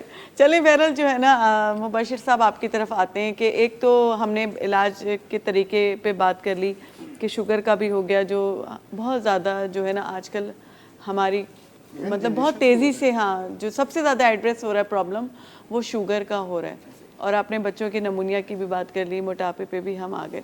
अच्छा, ये नफसियाती जो लोग साइकोलॉजिकल डिस्टर्ब हो जाते हैं, जो दिमाग में कुछ केमिकल्स प्रॉब्लम्स हो जाती हैं स्लीप ना करने की वजह से या किसी भी रीज़न से, जैसे हमारे लोग आजकल कहते हैं ना कि दिमाग को कुछ मसला ही नहीं होता, जबकि वो भी एक ऑर्गन है, उसमें भी केमिकल इम्बैलेंस हो जाता है। तो उसकी भी कोई दवाएं मौजूद हैं होम्योपैथिक में, और उनका भी आप इलाज करते हैं? कोई ऐसे पेशेंट आपके पास आए गए हैं? मेरे पास पेशेंट बिल्कुल आए हुए हैं। मैं आपको एक चीज़ बताऊँ, होम्योपैथिक में हेड टू टो हर बीमारी का इलाज है, सर से लेके पाँव तक। सही। इवन आप जो कह रही हैं अभी कि दिमाग में इम्बैलेंस होता है, इसका बेहतरीन ट्रीटमेंट होते हुए मौजूद है। सही। मेरे पास ऐसे पेशेंट भी आए जिनके ब्रेन में पानी भर जाता है, तो सर का जो बैलेंस है वो आउट हो चुका होता है, वो जी, ऊपर से साइज कप बड़ा शेप हो बन जाता जाता है, है, हाँ। ठीक है ना। तो उसके तकरीबन 16 ऑपरेशन उस बच्ची के हो गए थे। उसकी एज थी अराउंड 8 to 9 ईयर्स। 16 ऑपरेशन उसके हो गए थे, और जब भी आँख जाती है उनके इंजेक्शन की उनके पानी निकाल दिया जाता था। अब नेक्स्ट डे डिलीवरी पानी आया तो हम इसको आउट कर देंगे। सही। तो ये इलाज भी हो सके मैंने अल्हम्दुलिल्लाह खुद अपने हाथ से किया है, और विद इन 1.5 ईयर, 1.5 साल में उस बच्ची का सर बिल्कुल नॉर्मल किया। नॉर्मल हो गया। बिल्कुल वो बच्ची साइकोलॉजिकली बिल्कुल डिस्टर्ब हो चुकी थी। उनको लगता है ना कि ये बच्ची एक नॉर्मल लाइफ गुजार पाएगी आगे कि नहीं। अब उसकी एज 18 ईयर्स है, मैरिड है वो, उसके 2 बच्चे भी हैं, और she is living a normal life right now. तो ये चीज़ें होमटेक में बहुत अच्छी हैं। जो इलाज दूसरे तरह के इलाजों में नहीं है वो होमटेक में है। इवन कैंसर ट्रीटमेंट मौजूद है। और नींद का जो ना आना, अक्सर बिल्कुल, ये भी है। नफसियाती इसका लोगों भी के साथ मुकम्मल ये ट्रीटमेंट मसला है। हो जाता है कि उनको नींद नहीं आ रही होती, उनका जहन डिस्टर्ब होता है, तो वो भी आप ट्रीट करते हैं? बहुत अच्छा ट्रीटमेंट है। एंग्जाइटी का, स्लीप ना हो प्रॉपरली, उसके मुकम्मल ट्रीटमेंट इसका होमटेक के अंदर। जो बहुत अच्छा मोस्टली स्ट्रोक पेशेंट होते हैं, जब वो रिकवरी की तरफ जा रहे होते हैं, तो जैसे स्पेशली स्ट्रोक वो पेशेंट जिनका ब्रेन डैमेज होता है, तो जब वो रिकवरी की तरफ जाते हैं और वो नॉर्मल बोलचाल करने लगते हैं, तो क्योंकि उनका डैमेज होता है ब्रेन, तो फिर वो नॉर्मल बिहेव नहीं कर रहे होते। डिपेंड करता है कि डैमेज किस वजह से हुआ है। कुछ लोग बाय बर्थ इश्यूज होते हैं, कुछ नहीं, लोग जो स्ट्रोक की वजह से डैमेज होता है ब्रेन, तो वो फिर एंजाइटी की तरफ आने लगते हैं। कुछ चीजें वो याद कर पा रहे होते हैं, कुछ उनको भूल रही होती हैं, कुछ वो पुराने दौर में Memory loss होती जैसे है। लाइक डिमेंशिया टाइप उनके साथ कुछ Dementia। प्रॉब्लम्स शुरू हो जाते हैं। बिल्कुल। तो उसका क्या, कितने इसका हद भी तक कामयाब है इलाज? इसकी भी मेडिसिन मौजूद है होमटेक के अंदर। अच्छा। और बहुत बेस्ट मेडिसिन है, उसका नाम बताऊंगा कि काली नाम फास- अभी नहीं बताया नाम है नहीं कैमरे के बताऊंगा बाद। आपको। ये बेस्ट मेडिसिन है जो आपके डिमेंशिया को, आपकी स्लीप को बहुत अच्छा रिकवर करती है। इवन मेमोरी लॉस, जो अच्छा। लोग कहते हैं कि हम लोग भूल जाते हैं, बात करने गए हैं, याद नहीं है क्या बात करनी जी थी। जी, हाँ। काम करने गए, काम भूल जाते हैं, दूध काम क्या उबलने करना को है। रखा, आके बैठे तो भूल गए, भूल के दूध दूध उबल रखा हुआ गया। चूल्हे हाँ। पे। तो ये चीज़ें जो है मेडिसिन जो है विदाउट एनी साइड इफेक्ट, नुकसान नहीं करती। ये जो कॉन्सेप्ट लोगों ने डाला हुआ ना कि इसमें स्टीरॉइड्स हैं, होमटेक जो है उसको सिर्फ डीफेम करने के लिए, सही। Nothing else. अच्छा, और उसको एड्रेस कौन करेगा? अगर किसी को जहन से रिलेटेड प्रॉब्लम है तो वो तो साइकोलॉजिस्ट होगा या साइकाइटिस्ट होगा ना, तो उसको वो पहले वहाँ से एड्रेस करवा के आए, फिर आपसे मेडिसिन नहीं, ले? बस वो अपनी काउंसलिंग हमसे आके कर ले। आप भी हाँ, जज कर लेते हैं? अल्हम्दुलिल्लाह। अच्छा, वो हमें थोड़े सारी बहुत counselling कर ले। थोड़े बहुत साइकाइटिस्ट भी हैं अब? मैंने अल्हम्दुलिल्लाह ह्यूमन राइट्स भी पढ़े हुए हैं, मैंने साइकोलॉजी भी पढ़ी हुई है, अच्छा ह्यूमन बिहेवियर पढ़ा हुआ है, अच्छा MBA HR किया हुआ है, तो मुझे अल्हम्दुलिल्लाह इस चीज़ पे प्रॉपर आइडिया हो जाता है आपको। अच्छा, क्लिनिकल पढ़ा हुआ है आपने? हाँ जी। क्लिनिकल साइकोलॉजी Clinical पढ़ के, हाँ, फिर तो आप ज़ाहिर है। तो मैं जब पेशेंट आता है मेरे आके बैठता है क्लिनिक पे, तो आधी बीमारी उसकी जो उसका गेस्चर पोस्चर होता है उसको देख के मैं अंदाज़ा लगाता हूँ पेशेंट किस कंडीशन में है। चलें, ठीक है। अच्छा, अब इसी बात पे आप कोई अच्छा सा मैसेज दे दीजिए, क्योंकि अब हम जाने वाले। अच्छा जी, मैसेज ये है कि भाई लोग मोस्टली जो है वॉक का और पानी का इंटेक बहुत ज़्यादा करें। आजकल जो है गर्मी बहुत है, हीट वेव का दौर है कराची के अंदर, तो कोशिश ये करेंगे पानी का इंटेक सबसे ज़्यादा किया जाए, वो बेहतर है हमारे लिए। और इंडोर रहा जाए, और अगर बंदा आउटडोर जाता है काम करने के लिए तो मोस्टली जो है आपको लाइट वेट कपड़े पहने जाए, हैवी वेट कपड़े ना पहने जाए, स्किनी कपड़े ना पहने जाए, लाइट वेट कपड़े हों तो उनके लिए बेहतर है। चलें, साईं तव्हां को मैसेज ॾिजो सोसाइटी जे लाइ। मुंहिंजो मैसेज इहे आहे त जेको बि माण्हू कमु करे उहो अमली कमु करे। अंग्रेज़ी में चवणी आहे त मोर स्टडी मोर टेंशन, ठलियूं ॻाल्हियूं न कजनि। ठलियूं ॻाल्हियूं न कजनि। हाँ, बिल्कुल हकीकत आए तो अमली तौर कम करे। सर, आप भी कोई अच्छा सा रूहानी सा मैसेज दे दीजिए। मैं ये कहना चाहूँगा कि लोग हर उम्र में सीखते रहें, सही। क्योंकि इल्म जो है ना वो ख़त्म नहीं होता, सही बात है, हाँ और वो शख्स गुमराह हो जाता है जो ये समझता है कि मुझे सब आ गया। बिल्कुल। तो मेरा एक ये मैसेज है कि जहाँ भी हैं, जैसे भी हैं, जिस एज में भी हैं, सीखते रहें। बिल्कुल तमामु बहुत अच्छी बात की आपने। ऐं इन ई ॻाल्हि ते मूंखे बि ध्यान में अची वियो त पाण प्रोग्राम जो एंड कंदासीं त कंहिं मुक़ाम ते तव्हां पहुची विया आहियो, इहा तव्हांजी पंहिंजी जाइ ते कामयाबी आहे, पर उते बीह न आहे रहणो, इल्मु हासिलु कंदा रहो ऐं उन जी का हद न आहे, क़बर ताईं बि असां सिखंदा रहंदासीं। इहो अमल सॼी ज़िंदगी पियो हलंदो, जीअं तव्हां असां खां सिखंदा आहियो, असां तव्हां खां सिखंदा आहियूं। हाणे पाण वञी रहियो, सुभाणे वरी ईंदासीं, ॿियो घणो कुझु सिखंदासीं। तेसि ताईं असांखे इजाज़त ॾियो, सदाईं गॾु।